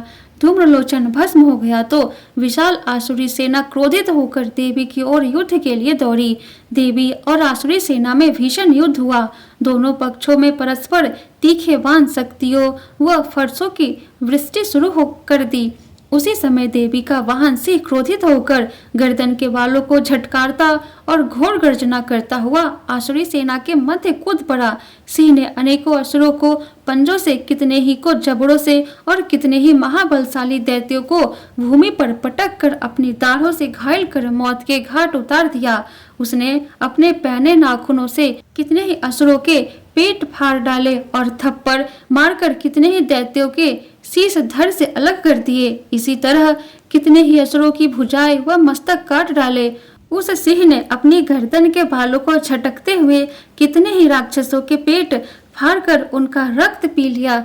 देवी की क्रोधित वाहन महाबलवान उस सिंह ने देखते ही देखते सारी आसुरी सेना का संहार कर दिया। उधर शुंभ को जब समाचार मिला कि धूम्रलोचन मारा गया और देवी के वाहन सिंह ने सारी आसुरी सेना का संहार कर डाला है, तब उसे देवी पर बड़ा क्रोध आया। क्रोधावेश में उस असुर राज के होठ फड़फड़ाने लगे। उसने महाबलवान असुरों चंड व मुंड को आदेश देते हुए कहा कि हे चंड और मुंड, तुम दोनों विशाल सेना लेकर जाओ और उस देवी को केस पकड़कर या बांधकर शीघ्र यहाँ ले आओ।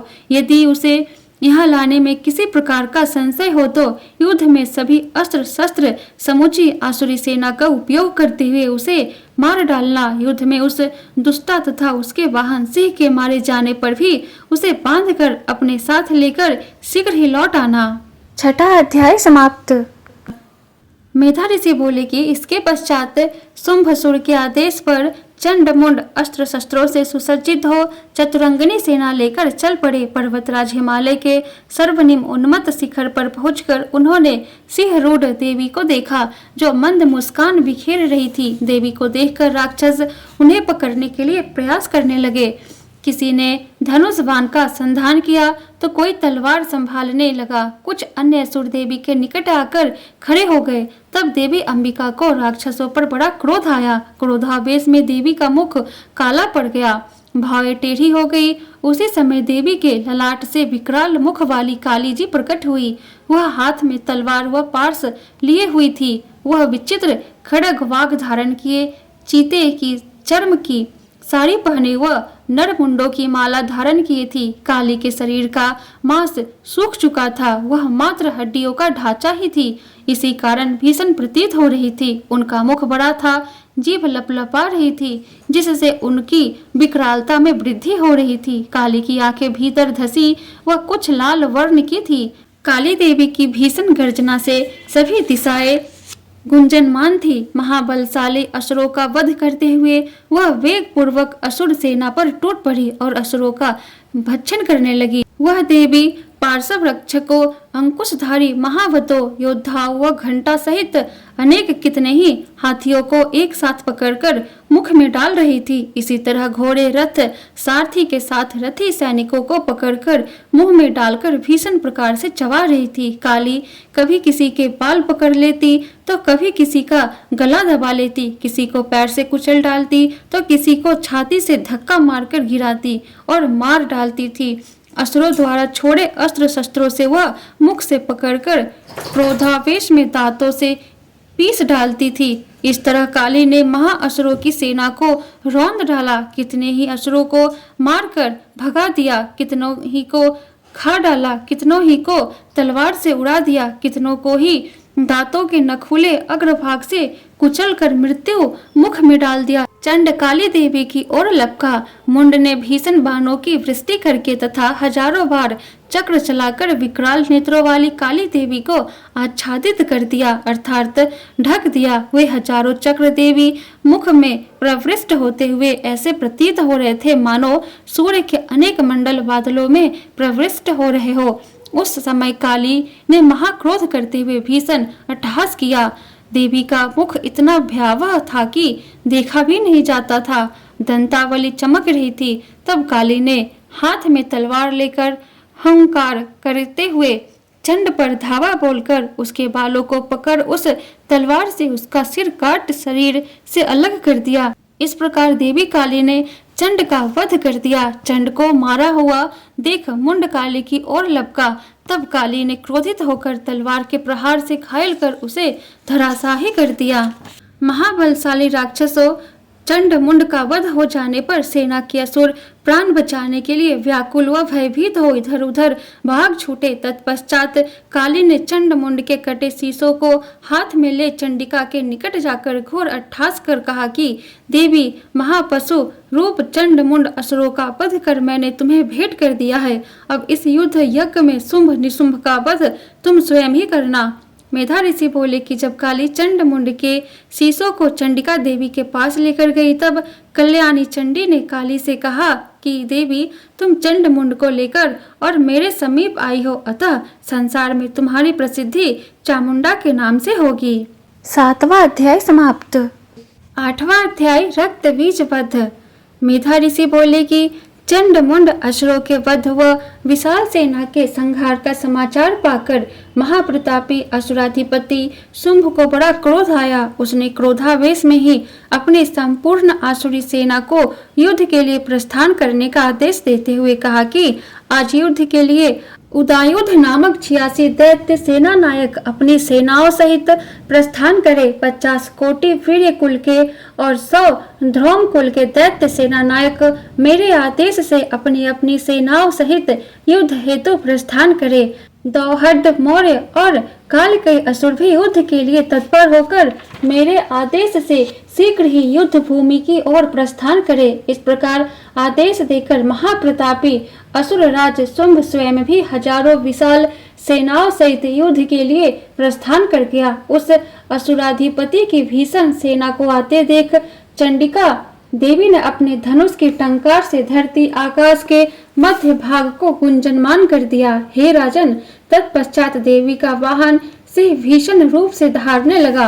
अंबिका के घंटा नाद ने सिंह की दहाड़ में अभी वृद्धि कर दी। इस प्रकार सिंह की दहाड़ घंटा नाद से दिशाएं गूंजने लगी। साथ ही काली देवी ने अपने विकराल मुख को फैला लिया। इस तरह देवी विजयनीय हो गई। उस तुमुल नाद को सुन राक्षसी सेनाओं ने क्रोधित होकर चंडिका सिंह व काली की चारों ओर से घेर लिया। इसी मध्य दैत्यों के विनाश व दैत्यों के उत्थान हेतु ब्रह्मा, शिव, कार्तिकेय, विष्णु, इंद्र आदि देवताओं की शक्तियां जो पराक्रमी व बलशाली थी, वे इन देवताओं के शरीरों से निकलकर चंडी देवी के पास गई। जिस देवता का रूप जैसा था, जैसे आभूषण थे, उसी तरह का रूप, आभूषण, वाहन से युक्त देव शक्तियां राक्षसों से युद्ध करने हेतु युद्ध भूमि में आई। सर्वप्रथम ब्रह्मा जी की शक्ति ब्रह्मानी हंस जूते विमान पर आरूढ़ होकर अक्ष सूत्र व कमंडलों से सुशोभित होकर आई। शिव की शक्ति बैल पर सवार होकर हाथों में श्रेष्ठ त्रिशूल धारण किए, महानाग के कंकन धारण किए, शीश पर चंद्र रेख से आभूषित हो गई। कार्तिकेय की शक्ति जगदम्बिका उन्हीं का रूप धारण कर मयूर के वाहन पर आरूढ़ हो हाथ में शक्ति धारण किए असुरों से युद्ध करने के लिए आई। इसी तरह भगवान की शक्ति गरुड़ पर सवार होकर शंख, चक्र, गदा, सारंग, धनुष, खड्ग हाथों में धारण किए आई। भगवान वराह की शक्ति बाराही वराह का रूप धारण कर वहां आई। भगवान नृसिंह की शक्ति नरसिंह भी नृसिंह जैसा रूप धारण कर वहां आई। उनकी गर्दन के बालों के झटकने से आकाश के तारे टूट पड़ रहे थे। इसी तरह इंद्र की शक्ति इंद्राणी ऐरावत पर सवार हो ब्रज धारण किए वहां आई। इंद्राणी का स्वरूप वैसा ही था जैसा इंद्र का है। तत्पश्चात देव शक्तियों से घिरे भगवान शिव ने चंडी देवी से कहा कि मेरी प्रसन्नता के लिए तुम शीघ्र ही इन राक्षसों का संहार करो। शिव के ऐसा कहने पर देवी की देह से महाभीषण व महाउग्र चंडिका प्रकट हुई। उनकी आवाज सैकड़ों गिद्धरियों जैसी थी। उन अपराजिता देवी ने धूम जैसी जटा वाले भगवान शिव से कहा कि आप मेरे दूत के रूप में शुंभ निशुंभ असुरों के पास जाइए और उन अभिमानी राक्षसों से तथा उनके अतिरिक्त भी जो असुर युद्ध के लिए वहां तत्पर हो, उनसे कहिए कि दैत्यों, यदि तुम लोग जीवन की कामना करते हो तो इंद्र को तीनों लोकों का राज्य देकर, देवताओं को उनका यज्ञ भाग के उपभोग का अधिकार देकर पाताल में लौट जाओ। यदि अपने बल के गर्भ में आकर युद्ध ही करना चाहते हो तो फिर मैदान में आ जाओ। तुम्हारे मांस से मेरी योगिनियां की तृप्त होगी। उस देवी ने भगवान शिव को दूत कर्म में नियुक्त किया था, इसलिए संसार में वह शिवदूती के नाम से प्रसिद्ध हुई। भगवान शिव के मुख से देवी का संदेश सुनकर वे महाबलशाली राक्षस क्रोधित होकर उस ओर गए जहाँ कात्यायनी देवी विराज रही थी। फिर तो वे राक्षस क्रोध में भरकर देवी पर बाण, शक्ति आदि शस्त्रों की वर्षा करने लगे, लेकिन देवी ने खेल ही खेल में धनुष की टंकार कर उससे छोड़े बाणों द्वारा असुरों के वाण, शूल, शक्ति, फरसों आदि को काट डाला। फिर काली उस देवी के साथ आगे खड़ी होकर शत्रुओं को त्रिशूल के प्रहार से विदीर्ण करने लगी और खटवांग से कुचलती हुई युद्ध भूमि में विचरण करने लगी। ब्रह्मानी जिधर भी दौड़ती उस ओर ही अपने कमंडलों का जल छिड़क कर शत्रुओं के बल व तेज को नष्ट कर देती थी। इसी तरह माहेश्वरी ने त्रिशूल से, वैष्णवी ने चक्र से, कार्तिकेय की शक्ति ने अति क्रोध में भरकर दैत्यों का संहार करना प्रारंभ कर दिया। इंद्र की शक्ति इंद्री के वज्र प्रहार से विदीर्ण होकर सैकड़ों ही दैत्य रक्त धरा बहाते हुए धराशाही हो गए। बाराही ने कितने ही राक्षसों को थुथुन से नष्ट कर दिया, कितनों ही की दाढ़ों के अग्रभाग से छाती विदीर्ण कर डाली और कितने ही दैत्य उसके चक्र की चोट से आहत होकर धरती पर गिर पड़े। नरसिंह भी अपने नखों से विदीर्ण कर अनेक महाबलशाली राक्षसों को खाने लगी और सिंह गर्जना कर चारों दिशाओं को गुंजाती हुई युद्ध भूमि में विचरण करने लगी। अनेक राक्षस शिवदूती के प्रचंड अट्टहास से भय खाकर धरती पर गिर पड़े, जिन्हें शिवदूती खा गई। इस तरह क्रोधित मातृगणों द्वारा असुरों का मारा जाना देखकर असुर सैनिक भाग छूटे। उन्हें भागते देख रक्त बीजासुर क्रोधित होकर युद्ध के लिए आ पहुंचा। उसके शरीर से रक्त की बूंदें धरती पर गिरने लगी। जैसे ही उसके शरीर से रक्त बूंद धरती पर गिरती, उसी के समान बलशाली एक अन्य असुर धरती पर उत्पन्न हो जाता। वह रक्त बीज हाथ में गदा लेकर इंद्री के साथ युद्ध करने लगा। तब इंद्री ने अपने ब्रज से रक्त बीज पर प्रहार किया, जिससे वह घायल हो गया और उसके शरीर से रक्त रिसने लगा। उस रक्त से उसके समान ही महाबलशाली योद्धा पैदा होने लगा। रक्त बीज के शरीर से रक्त की जितनी बूंदें धरती पर गिरी, उतने ही असुर उत्पन्न हो गए, जो उसी के समान वीर्य बल व पराक्रम वाले थे। वे सभी भीषण अस्त्र शस्त्र से प्रहार करते हुए मातृगणों से घोर संग्राम करने लगे। पुनः ब्रज प्रहार से जब रक्त बीज का शीश घायल हुआ और उससे रक्त बहने लगा, तो उससे हजारों असुर पैदा हो गए। वैष्णवी ने युद्ध में रक्त बीज पर चक्र का प्रहार किया और इंद्री ने उस पर गदा से प्रहार किया। वैष्णवी ने चक्र से घायल होने पर रक्त बीज के शरीर से जो रक्त निकला, उससे उसी के समान हजारों महाअसुर उत्पन्न हो गए।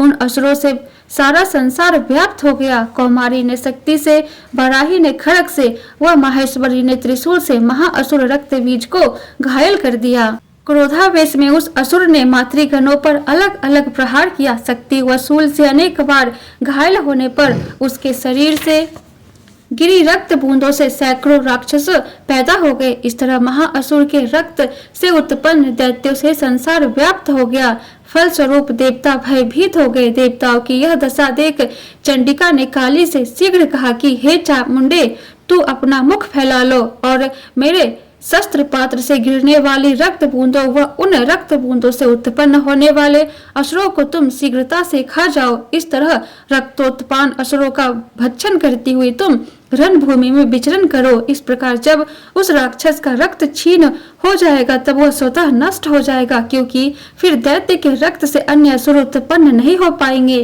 काली से ऐसा कह चंडिका ने रक्त बीज पर त्रिशूल से प्रहार किया और काली ने उसका रक्त पी लिया। तब उस असुरों ने चंडिका पर गदा से प्रहार किया, लेकिन गदा प्रहार से देवी का कुछ भी नहीं बिगड़ सका। रक्त बीज के घायल शरीर से काफी मात्रा में रक्त गिरा, लेकिन जैसा ही रक्त गिरा, चामुंडा ने उसे पी लिया। रक्तपात से काली के मुख में अनेक असुर उत्पन्न हो गए, जिन्हें काली खा गई।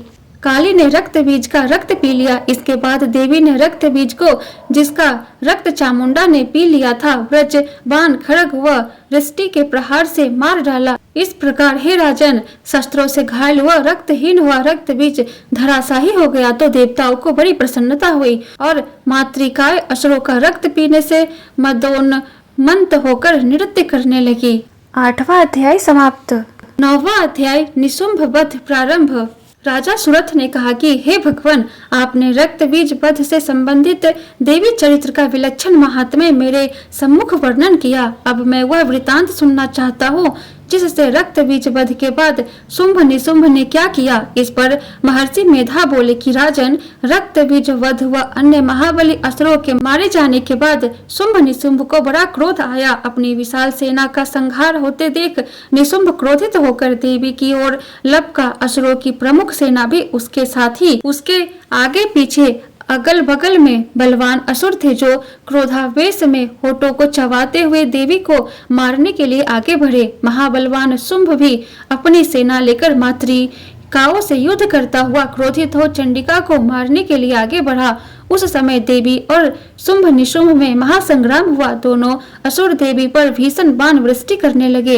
उनके बाणों को चंडिका ने अपने बाण समूह से काट डाला। फिर शस्त्रों की वृष्टि कर उन असुरपतियों के अंगों को चोट पहुंचाकर घायल कर दिया। निशुंभ ने पैनी तलवार व चमचमाती ढाल से देवी के वाहन सिंह के मस्तक पर प्रहार किया। अपने वाहन को घायल देख देवी ने क्षुब्र नामक वाहन से निशुंभ की तलवार व ढाल को काट डाला। उस ढाल में 8 चांद जड़े थे। ढाल व तलवार के कटने पर उस दैत्य ने शक्ति चलाई, लेकिन देवी ने उस शक्ति के भी चक्र से 2 टुकड़े कर दिए। फिर तो निशुंभ क्रोध के मारे जल भुन गया। फिर वह देवी पर प्रहार के लिए शूल लेकर दौड़ा, लेकिन देवी ने समीप आने पर त्रिशूल को मुक्के से चूर चूर कर दिया। फिर उसने गदा घुमाते हुए देवी पर चलाई, लेकिन देवी ने गदा को भी भस्म कर डाला। तत्पश्चात निशुंभ फरसा लेकर देवी की ओर दौड़ा, लेकिन देवी ने अपने पैने बाणों से उसे घायल कर धराशाही कर दिया। अपने पराक्रमी भाई निशुंभ का वध हो जाने पर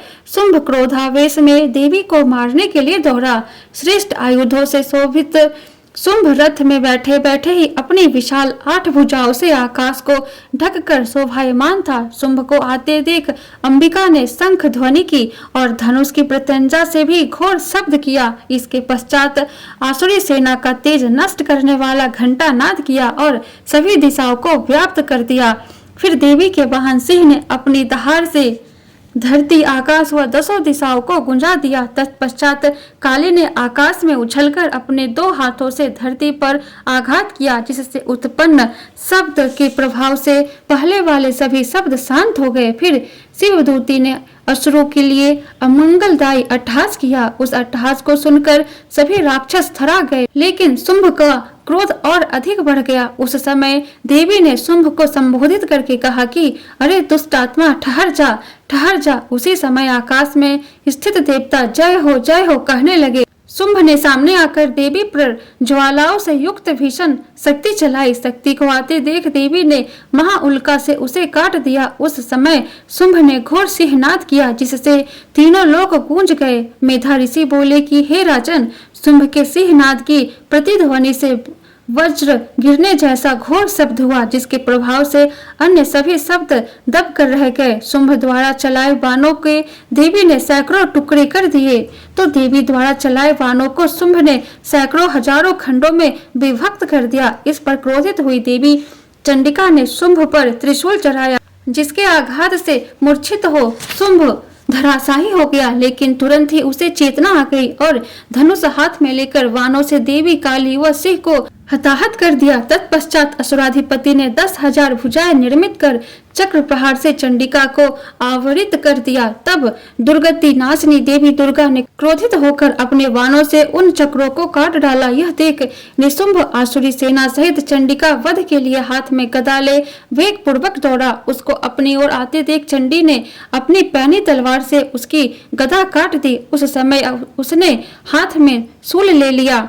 देव पीड़क शुंभ को हाथ में शूल लेकर आते देख चंडिका ने वेगवती शूल से उसकी छाती विदीर्ण कर दी। उस शूल से विदीर्ण होने पर उसकी छाती से एक अन्य महाबलशाली व महापराक्रमी दैत्य खड़ी रह कहता हुआ प्रकट हुआ। उस दैत्य के ऐसा कहने पर देव ठठाकर हंस पड़ी और अपनी तलवार से उसका शीश काट दिया। इससे वह धरती पर गिर पड़ा। तत्पश्चात सिंह अपनी दहाड़ों से असुरों की गर्दन कुचलकर उन्हें खाने लगा। दूसरी ओर काली व शिवदूती ने अपने असुर का भक्षण प्रारंभ कर दिया। कौमारी की शक्ति से अनेक दैत्य नष्ट हो गए। ब्राह्मणी के मंत्रा भी मंत्रित जल से तेजहीन होकर कितने ही असुर भाग खड़े हुए। कितने ही अन्य असुर माहेश्वरी के त्रिशूल से विदीर्ण होकर धरती पर गिर पड़े। कितने ही दैत्य बराही के थुथुन के आघात से विदीर्ण होकर धराशाही हो गए। वैष्णवी ने अपने चक्र से कितने ही दैत्यों को काट काट कर यमपुर भेज दिया। कितने ही दैत्य इंद्र के व्रज से आहत होकर प्राणों से हाथ धो बैठे। अनेक दैत्य मारे गए तो अनेक दैत्य भाग छूटे। कितने ही अन्य दैत्यों को काली शिवदूती व सिंह ने खा लिया। 9वां अध्याय समाप्त। 10वां अध्याय शुंभ वध प्रारंभ। मेधा ऋषि बोले कि राजन, अपने प्राण प्रिय भाई निशुंभ का वध व आसुरी सेना का संहार हुआ देख शुंभ ने क्रोधित होकर देवी से कहा कि हे दुष्ट दुर्गे, तू बल के अहम में मिथ्या गर्व ना कर। तुझे बड़ा अभिमान है, लेकिन तू अन्य स्त्रियों के बल पर लड़ रही है। इस पर देवी ने कहा कि अरे दुष्ट, देख संसार में मेरे अलावा है कौन? ये सब तो मेरी विभूतियां है, इसलिए मुझे में ही प्रविष्ट हो रही है। फिर देखते ही देखते ब्रह्मानी आदि सब देवियां अंबिका देवी के शरीर में समा गई। तब केवल अंबिका देवी अकेले ही रह गई। फिर देवी ने कहा कि अपनी ऐश्वर्य शक्ति के बल पर ही मैं यहाँ अनेक रूपों में उपस्थित हुई थी। उन सभी रूपों को समेटकर अब मैं अकेली ही यहाँ खड़ी हूँ, तू भी यही ठहर। मेधा ऋषि बोले कि इसके बाद देवी व शुंभ में तथा देवताओं व दैत्यों में देखते ही देखते भीषण युद्ध छिड़ गया। दोनों ओर से बाणों यानी अस्त्रों शस्त्रों की वर्षा होने लगी। युद्ध का वह दृश्य बड़ा भीषण था। इस युद्ध में देवी ने सैकड़ों प्रकार के दिव्यास्त्र छोड़े, जिन्हें शुंभ ने अपने निवारक अस्त्रों से काट डाला। इसी प्रकार शुंभ ने जो दिव्यास्त्र छोड़े, उन्हें देवी ने भीषण हुंकार करके नष्ट कर डाला। फिर उस दैत्य ने सैकड़ों बाणों से देवी को पूरी तरह ढक दिया। इस पर देवी ने क्रोधित होकर एक ही बाण से दैत्य का धनुष काट दिया। धनुष के कटने पर शुंभ ने हाथ में शक्ति ले ली, लेकिन देवी ने अपने चक्र से उसकी शक्ति को काट डाला। फिर वह असुर शुंभ चमकती ढाल व तलवार हाथ में लेकर देवी पर आक्रमण करने लगा, लेकिन देवी ने उसे अपनी ओर आते देख धनुष से छोड़े तीखे बाणों से उसकी चमकती ढाल व तलवार को काट डाला। उस दैत्य के घोड़े व सारथी भी मारे गए। इस पर क्रोधित हुआ असुर हाथ में मुदगर लेकर देवी को मारने के लिए तत्पर हुआ। उसे अपनी ओर आते देख देवी ने अपने पहने बाणों से उसका मुदगर नष्ट कर दिया। मुदगर के नष्ट होने पर वह दैत्य मुक्का तान कर देवी की ओर लपका। उस दैत्य ने देवी की छाती पर मुक्का मारा। तब देवी ने उस असुर की छाती पर एक चपेटा मारा। थप्पड़ खाकर वह दैत्य शुंभ धरती पर गिर पड़ा, लेकिन तुरंत उठकर खड़ा हो गया और उछाल मारकर देवी को ऊपर आकाश में ले गया। उस समय देवी बिना किसी आधार के शुंभ से युद्ध करने लगी। इस प्रकार देवी व दैत्य शुंभ में भीषण आकाशीय युद्ध होने लगा। वह युद्ध सिद्धों व मुनियों को भी आश्चर्यचकित कर देने वाला था। देवी आकाश में उस दैत्य के साथ काफी समय तक युद्ध करती रही। फिर देवी ने शुंभ को आकाश में ही घुमाकर धरती पर पटक दिया। धरती पर आकर वह दैत्य चंडी देवी का वध करने के लिए पुनः आकाश की ओर लपका। उस समय देवी ने अपने त्रिशूल से उसकी छाती विदीर्ण करके उसे पुनः धरती पर गिरा दिया। देवी के त्रिशूल की धार इतनी पैनी थी कि उसके लगने से घायल होकर शुंभ प्राणों से हाथ धो बैठा। उसके पृथ्वी की ओर आते समय समुद्र द्वीप पर्वतादि सहित पृथ्वी भी कांपने लगी। उस दुष्ट असुर के मरने के बाद सारा संसार सुखी हो गया और आकाश निर्मल हो गया। पहले जो उत्पातों के प्रतीक मेघ व उल्कापात होते थे, वे सब शांत हो गए। शुंभ वध के बाद नदियां उचित मार्ग से बहने लगी। सभी देवता मन में बड़े प्रसन्न हुए। गंधर्वनियां व अप्सराएं नाचने लगी और गंधर्व गाने बजाने लगे। पवित्र वायु बहने लगी। सूर्याभा उत्तम हो गए। यज्ञशालाएं फिर से प्रज्वलित होने लगी। सर्वत्र सुख शांति छा गई। 10वां अध्याय समाप्त। 11वां अध्याय देवताओं द्वारा देवी की स्तुति। मेधा ऋषि बोले कि देवी के हाथों से जब शुंभ दैत्य मारा गया, तब इंद्र आदि देवता अग्नि को आगे कर देवी कात्यायनी की स्तुति करने लगे। अभिष्ट पूर्ण होने से उनके मुख कमल खिले हुए थे। देवता बोले कि शरणागतों की पीड़ा दूर करने वाली हे देवी, हम पर प्रसन्न हो। हे जगत जननी, प्रसन्न हो। हे विश्वेश्वरी, विश्व की रक्षा करो, क्योंकि चराचर जगत की आप ही स्वामिनी है। हे देवी, आप संसार की एकमात्र आधार स्वरूपा है, क्योंकि पृथ्वी रूप से भी आप स्थित है।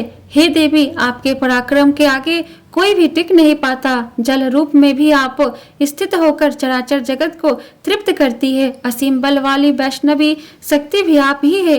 इस संसार की कारण रूपा परामाया भी आप ही है। हे देवी, आपने ही इस संसार को मोहित कर रखा है। प्रसन्न होने पर आप ही पृथ्वी पर मोक्ष की प्राप्ति कराती है। हे देवी, सभी विद्याएं आपके ही विभिन्न रूप है। संसार में जितनी भी स्त्रियां हैं, वे सभी आपके ही प्रतिमूर्तियां है। हे जगदम्बे, इस संसार को केवल आप ही व्याप्त किए हुए हैं। आपकी स्तुति भला कैसे की जा सकती है, क्योंकि स्तुति योग्य जो भी पदार्थ है उनसे आप सर्वथा पृथक तथा पारावानी है। आपकी स्तुति का एक उपाय तो यह है कि जब आप स्वर्ग व मोक्ष प्रदान करने वाली हो तब आपकी स्तुति हो गई, ऐसा माना जाए। आपकी स्तुति के लिए इससे उत्तम उक्त या भला अन्य क्या हो सकती है। सबके हृदय में बुद्धि रूप से वास करने वाली स्वर्ग मोक्षदायिनी हे नारायणी, आपको नमस्कार है। कला काष्ठादि रूप से परिणाम की ओर ले जाने वाली व विश्व का संहार करने से सक्षम हे नारायणी, आपको नमस्कार है। हे नारायणी, आप सर्व मंगलदायिनी व मंगलमयी है। आप कल्याण करने वाली शिवा है। पुरुषार्थों को सफल करने वाली शरणागत वत्सला त्रिनयना व गौरी आप ही है। हे देवी, आपको नमस्कार है। आप ही सृजन पालन व संहार करने वाली सनातनी देवी है।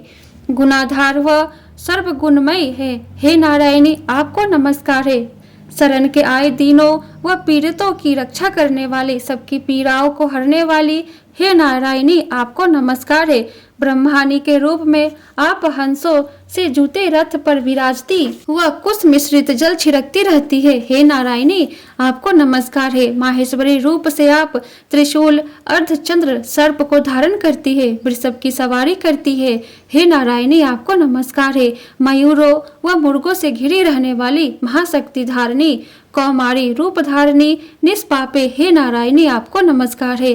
शंख चक्र गदा सारंग धनुष उत्तम युद्धों से धारण करने वाली वैष्णवी शक्ति स्वरूपा हे नारायणी, आप प्रसन्न होए, आपको नमस्कार है। हाथ में भयानक महाचक्र लिए दाढ़ों पर पृथ्वी को उठाए बराही रूप धारणी कल्याणी हे नारायणी देवी, आपको नमस्कार है। भय पद्र नरसिंह रूप से असुरों का वध करने हेतु उघमशील तीनों लोकों की रक्षा करने वाली हे नारायणी, आपको नमस्कार है। मस्तक पर किरीट, हाथ में महावृष धारणी, हजारों नेत्रों से उद्दीप्त दिखने वाली, वित्रासुर के प्राण हरण करने वाली इंद्रिय रूपा हे नारायणी, आपको नमस्कार है। शिवदूती रूप से विशाल सेना का संहार करने वाली, भीषणा रूप धारणी विकट गर्जना करने वाली हे नारायणी, आपको नमस्कार है। दाढ़ों के कारण विकराल मुख वाली, मुंडमाला से विभूषित मुंड मर्दनी चामुंडा स्वरूपा हे नारायणी, आपको नमस्कार है।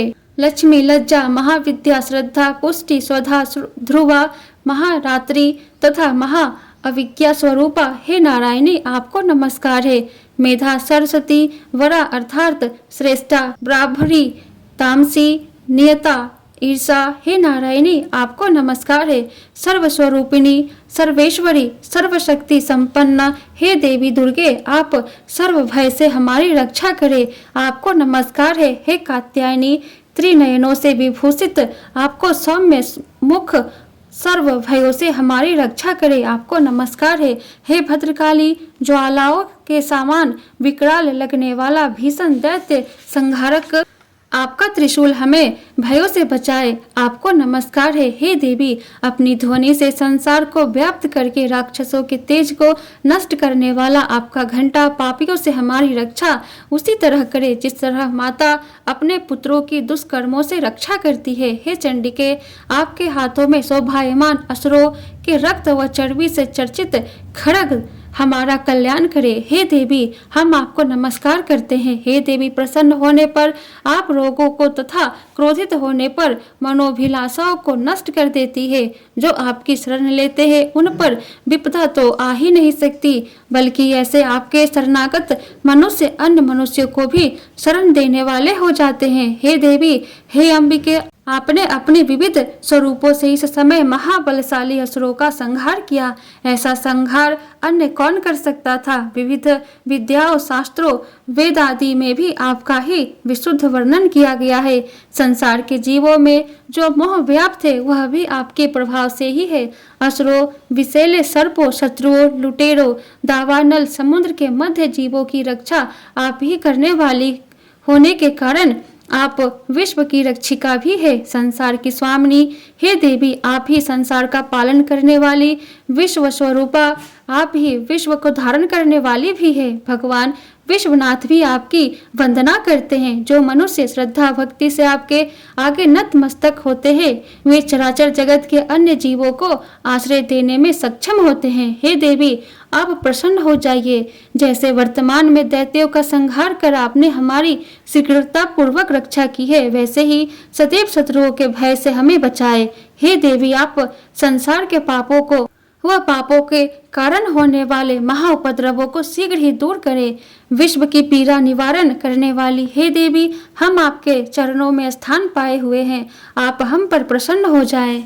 त्रैलोक की पूज्या हे परमेश्वरी, आप हमको वरदान दे। इस पर देवी ने कहा कि हे देवताओं, मैं वर देने को तत्पर हूँ, इसलिए तुम जो चाहो मुझसे वर मांग लो। वह वर संसार के कल्याणार्थ मैं निश्चय ही प्रदान करूंगी। देवी के ऐसे वचन सुनकर देवता बोले कि हे देवी, आप इसी तरह तीनों लोकों के जीवों की बाधाओं विघ्नों का निवारण करती रहे तथा हमारे शत्रुओं का विनाश करती रहे। तब देवी बोली कि हे देवताओं, वैवस्व मनवंतर के 28वें युग में जब शुंभ व निशुंभ नामक महाबलशाली दैत्य उत्पन्न होंगे, तब मैं नद नामक गोप के यहाँ यशोदा के गर्भ से उत्पन्न होंगी और विंध्याचल में वास करूंगी। विंध्याचल में वास करते हुए ही मैं शुंभ निशुंभ का वध करूंगी। पुनः धरती पर अवतरित होकर मैं विप्रचित असुरों का वध करूंगी। उस समय मेरा रूप बड़ा विकराल होगा। उन भीषण विप्रचिति दैत्यों का भक्षण करने के कारण मेरे दांत अनार पुष्प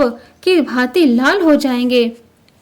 तब मेरी प्रसिद्धि रक्त दंतिका से होगी। स्वर्ग के देवता व मृत्यु लोक के मनुष्य आदि प्राणी उस समय रक्त दंतिका नाम से ही सदा मेरी स्तुति करेंगे। इसके पश्चात धरती पर जब 100 वर्षों तक वर्षा नहीं होगी और सर्वत्र जल का अभाव हो जाएगा, तब मुनिजनों द्वारा स्तुति किए जाने पर मैं धरती पर अयोनिजा रूप में प्रकट होंगी और अपने 100 नेत्रों से मुनिजनों को देखूंगी। तब मनुष्य आदि सताक्षी नाम से मेरा गुणगान करेंगे। हे देवताओं, उस काल में मैं मेरे ही शरीर से उत्पन्न शाकों द्वारा तब तक सृष्टि के जीवों का पालन पोषण करूंगी जब तक वर्षा नहीं हो जाएगी। ऐसा करने पर संसार में मैं शाकंभरी नाम से जानी जाऊंगी। यही वह समय होगा जब मैं दुर्गम नामक असुर का भी वध करूंगी। उस समय लोक में मेरी दुर्गा देवी के रूप में प्रसिद्धि होगी। तत्पश्चात मैं भीषण रूप धारण कर हिमालय पर वास करने वाले ऋषि मुनियों की राक्षसों से रक्षा करूंगी। उस समय लोक में मेरी प्रसिद्धि भीमा देवी के रूप में होगी। अरुण नामक असुर के कारण जब तीनों लोक पीड़ित होंगे, तब मैं 6 पैरों वाले असंख्य भ्रमरों का रूप धारण कर उस असुर का वध करूंगी। उस समय मेरी सर्वत्र भ्रामरी देवी के रूप में प्रसिद्धि होगी और देवता मनुष्य आदि सभी इसी रूप में मेरी स्तुति करेंगे। इस प्रकार धरती पर जब जब भी असुरों का अत्याचार बढ़ेगा और पृथ्वी त्रस्त होगी, तब तब ही मैं अवतार धारण कर शत्रुओं का नाश करूंगी। 11वां अध्याय समाप्त। देवी बोली कि हे देवताओं, जो भी मनुष्य इन स्तोत्रों से मेरी नित्य स्तुति करेंगे, मैं उनके सभी कष्टों का निवारण कर दूंगी, इसमें संशय नहीं है। जो मनुष्य मधुकैटभ महिषासुर शुंभ निशुंभ दैत्यों के वध की कथा का पाठ करेंगे और अष्टमी चतुर्दशी नवमी तिथियों को जो एकाग्र भाव से श्रद्धा पूर्वक मेरे उत्तम महात्म्य का श्रवण करेंगे, उन्हें पाप छू भी नहीं सकेगा तथा पाप करने से उत्पन्न होने वाली विपदाओं के कारण वे पीड़ित नहीं होंगे। ऐसे मनुष्य के घरों में दरिद्रता नहीं रहेगी, उन्हें प्रियजन का वियोग नहीं सहना पड़ेगा। इसके अतिरिक्त भी ऐसे मनुष्यों को शत्रु, लुटेरे, राजा, शस्त्र, अग्नि, जल से कभी किसी प्रकार का भय नहीं रहेगा। अतः प्रत्येक व्यक्ति को एकाग्र होकर भक्ति भाव से मेरे इस कल्याणकारी महात्म्य का नित्य पाठ व श्रवण करना चाहिए। मेरे इस महात्म्य के प्रभाव से महामारी के कारण उत्पन्न उपद्रव, त्रिताप दूर होते हैं। जिस घर में मेरे इस महात्म्य का नित्य विधिवत पाठ किया जाता है, उस घर में सदा मेरा वास रहता है। बलिदान, पूजा, होम, महोत्सव काल में मेरे इस चरित्र का पूर्ण पाठ व श्रवण अवश्य करना चाहिए। जो भी मनुष्य बलि, पूजा अथवा होम आदि विधिवत या बिना विधि जाने ही करेगा, उसे मैं प्रसन्नता पूर्वक स्वीकार करूंगी। शरद ऋतु में वार्षिक महापूजा काल में जो कोई भी मेरे इस महात्म्य को श्रद्धा भक्ति से श्रवण करेगा, वह मेरी कृपा से सभी बाधाओं से मुक्त होकर धन धान्य पुत्र आदि के वैभव से संपन्न होगा। इसमें कुछ भी संशय नहीं है। मेरे इस महात्म्य व मेरी उत्पत्ति की मनोहर कथाएं व युद्ध में जैसे पराक्रम मैंने दिखलाए है, उनका प्रसंग सुनने वाला मनुष्य निर्भय हो जाता है। जो मनुष्य मेरे महात्म्य का श्रवण करते हैं वे शत्रु रहित हो जाते हैं, उनका कल्याण होता है तथा उनका वंश आनंद पूर्वक रहता है। शांति कर्म करने पर, बुरे स्वप्न दिखाई देने पर, ग्रह पीड़ा होने पर मेरे इस महात्म्य का श्रवण अवश्य करना चाहिए। ऐसा करने से सभी प्रकार के विघ्न भीषण ग्रह पीड़ा का निवारण होता है और बुरे स्वप्न भी शुभत्व में परिवर्तित हो जाते हैं। बाल ग्रह से पीड़ित बालकों के लिए मेरा यह महात्म्य शांति प्रदान करने वाला है। व्यक्ति समूह में फूट पड़ने पर इस महात्म्य का प्रभाव से मैत्री होती है। इस महात्म्य के प्रभाव से दुष्टों के बल का नाश होता है। महात्म्य का पाठ करने मात्र से ही दैत्यों भूतों पिशाचों का विनाश हो जाता है। मेरा महात्म्य के प्रभाव से मनुष्य को मेरा सामीप्य प्राप्त होता है। पशु पुष्प अर्घ्य धूप दीप गंध आदि उत्तम सामग्रियों से पूजन, विप्र भोजन, होम, नित्य अभिषेक, विविध प्रकार के अन्य भोगार्पण करता हुआ जो भी 1 वर्ष तक मेरी आराधना करता है, उससे जितनी प्रसन्नता मुझे होती है उतनी ही प्रसन्नता मुझे मेरे इस उत्तम चरित्र का एक बार भी श्रवण कर लेने मात्र से होती है। इस महात्म्य श्रवण से पाप नष्ट होते हैं तथा आरोग्य लाभ होता है। मेरे प्रादुर्भाव का कीर्तन करने पर सभी प्रकार के भूतों से रक्षा होती है। मेरा युद्ध संबंधी चरित्र दुष्ट दैत्यों का संहारक है। इस चरित्र का श्रवण करने से मनुष्य को शत्रु भय नहीं रहता। देवी बोली कि हे देवताओं, तुमने व ब्रह्मा ऋषियों ने मेरी जो स्तुतियां की है और ब्रह्मा जी ने भी जो स्तुतियां की है वे सभी कल्याणकारी बुद्धि देने वाली है। अरण्य में सुने मार्ग में दावानल से घिरे रहने पर, जन शून्य स्थल में लुटेरों द्वारा घेरे जाने पर, शत्रुओं से घिरे रहने पर या फिर जंगल में जंगली पशुओं से घिरे या उनके द्वारा पीछा किए जाने पर, क्रोधित राजा की आज्ञा से बद्ध या बंधन स्थल पर ले जाने पर, समुद्र में नौका पर सवार होने के बाद भीषण तूफान के कारण नौका डगमगा जाने पर, घोर युद्ध में शस्त्र प्रहार होने पर, किसी भी प्रकार की बाधा उपस्थित होने पर जो मनुष्य मेरे इस चरित्र का स्मरण मात्र ही कर लेता है वह संकट मुक्त हो जाता है। मेरे प्रभाव के कारण सिंह आदि हिंसक जीव नष्ट हो जाते हैं तथा लुटेरे व शत्रु आदि उस मनुष्य से दूर हो जाते हैं जो मेरे चरित्र का स्मरण करता है। महर्षि मेधा बोले कि महापराक्रमी भगवती चंडिका इस प्रकार कहकर सभी देवताओं के देखते ही देखते अंतर ध्यान हो गए। इस प्रकार शत्रुओं के मारे जाने पर देवता निर्भीक होकर पूर्व की भांति यज्ञ भाग को उपभोग करते हुए अपने अपने अधिकारों का उपयोग करने लगे। संसार को त्रस्त करने वाले देव शत्रु महाबलशाली असुरों शुंभ व निशुंभ को देवी द्वारा वध कर दिए जाने के बाद बचे हुए राक्षस पाताल में चले गए। हे राजन, इस तरह अंबिका देवी नित्य होकर भी बार बार अवतार धारण कर संसार की रक्षा करती है। वही संसार को मोहने वाली, संसार की उत्पादिका व प्रार्थना से प्रसन्न होने पर विज्ञान व समृद्धि दायिनी होती है। हे राजन, महाप्रलय काल में महामारी का रूप धारण करने वाली महाकाली ही समूचे ब्रह्मांड में व्याप्त है। वही महाकाली समय समय पर महामारी बनती है तथा जन्म रहित होने पर भी संसार के रूप में प्रत्यक्ष दिख पड़ती है। वही सनातना देवी समस्त चराचर जीवों की रक्षिका है। मनुष्य के उत्थान काल में वही देवी घर में लक्ष्मी रूप में स्थित होकर उत्थान करती है। वही अभाव काल में दरिद्रता रूप धारण कर विनाश भी करती है। वह आदि शक्ति पुष्प धूप गंधादि से पूजन कर स्तुति करने वालों को धन पुत्र धर्म बुद्धि व उत्तम गति प्रदान करती है। 12वां अध्याय समाप्त। 13वां अध्याय सूरत और वैश्य को वरदान।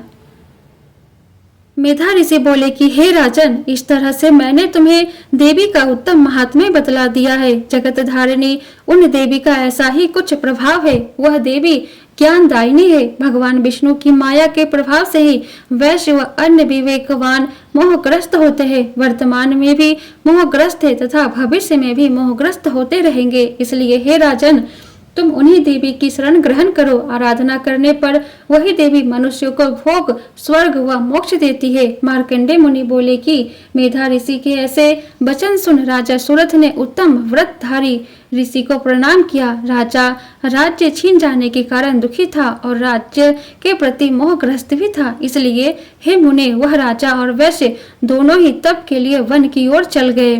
फिर एक नदी के तट पर वे देवी से साक्षात्कार के लिए तप करने लगे। वे दोनों उत्तम देवी सूक्त का जप करने लगे। वे नदी तट पर देवी की प्रतिमा बनाकर पुष्प, धूप व हवन आदि करते हुए देवी की आराधना करने लगे। सर्वप्रथम वे निराहार रहकर एकाग्रता से देवी की आराधना करने लगे।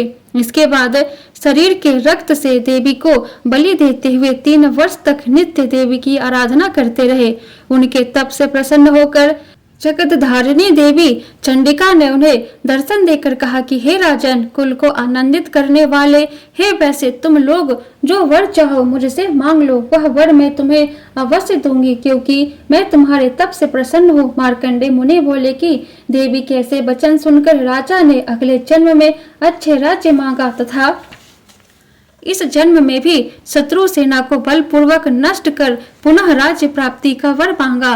वैश्य का मन संसार से विरक्त हो चुका था, वह बुद्धिमान भी था, इसलिए उस समय उसने मोह व अहंकार रूपी आसक्ति नाशक ज्ञान मांगा। इस पर देवी बोली कि हे राजन, तुम कुछ ही समय में शत्रुओं का वध करके अपना खोया हुआ राज्य पुनः प्राप्त कर लोगे। तुम्हारा राज्य स्थिर रहेगा। फिर मरणोपरांत तुम भगवान सूर्य के अंश से उत्पन्न होकर धरती पर सार्वनिक मनु नाम से प्रसिद्ध हो पाओगे। फिर देवी ने वैश्य से कहा कि हे वैश्य, मोक्ष के निमित्त ज्ञान की तुम्हें प्राप्ति होगी। मुनि मार्कंडे बोले कि इस तरह वैश्य व राजा को मनोनुकूल वर प्रदान कर तथा उनके द्वारा की गई भक्ति पूर्ण स्तुति को सुनकर देवी अंतर्ध्यान हो गई। इस तरह क्षत्रियों में श्रेष्ठ राजा सुरथ भगवान सूर्य के अंश से जन्म लेकर सार्वनी मनु होंगे। 13वां अध्याय समाप्त। इस प्रकार श्री मार्कंडेय पुराण में सार्वनिक मनवंतर की कथा के अंतर्गत श्री दुर्गा सप्तशती पाठ संपूर्ण हुआ। बोलो दुर्गा माता की जय, नव दुर्गा की जय।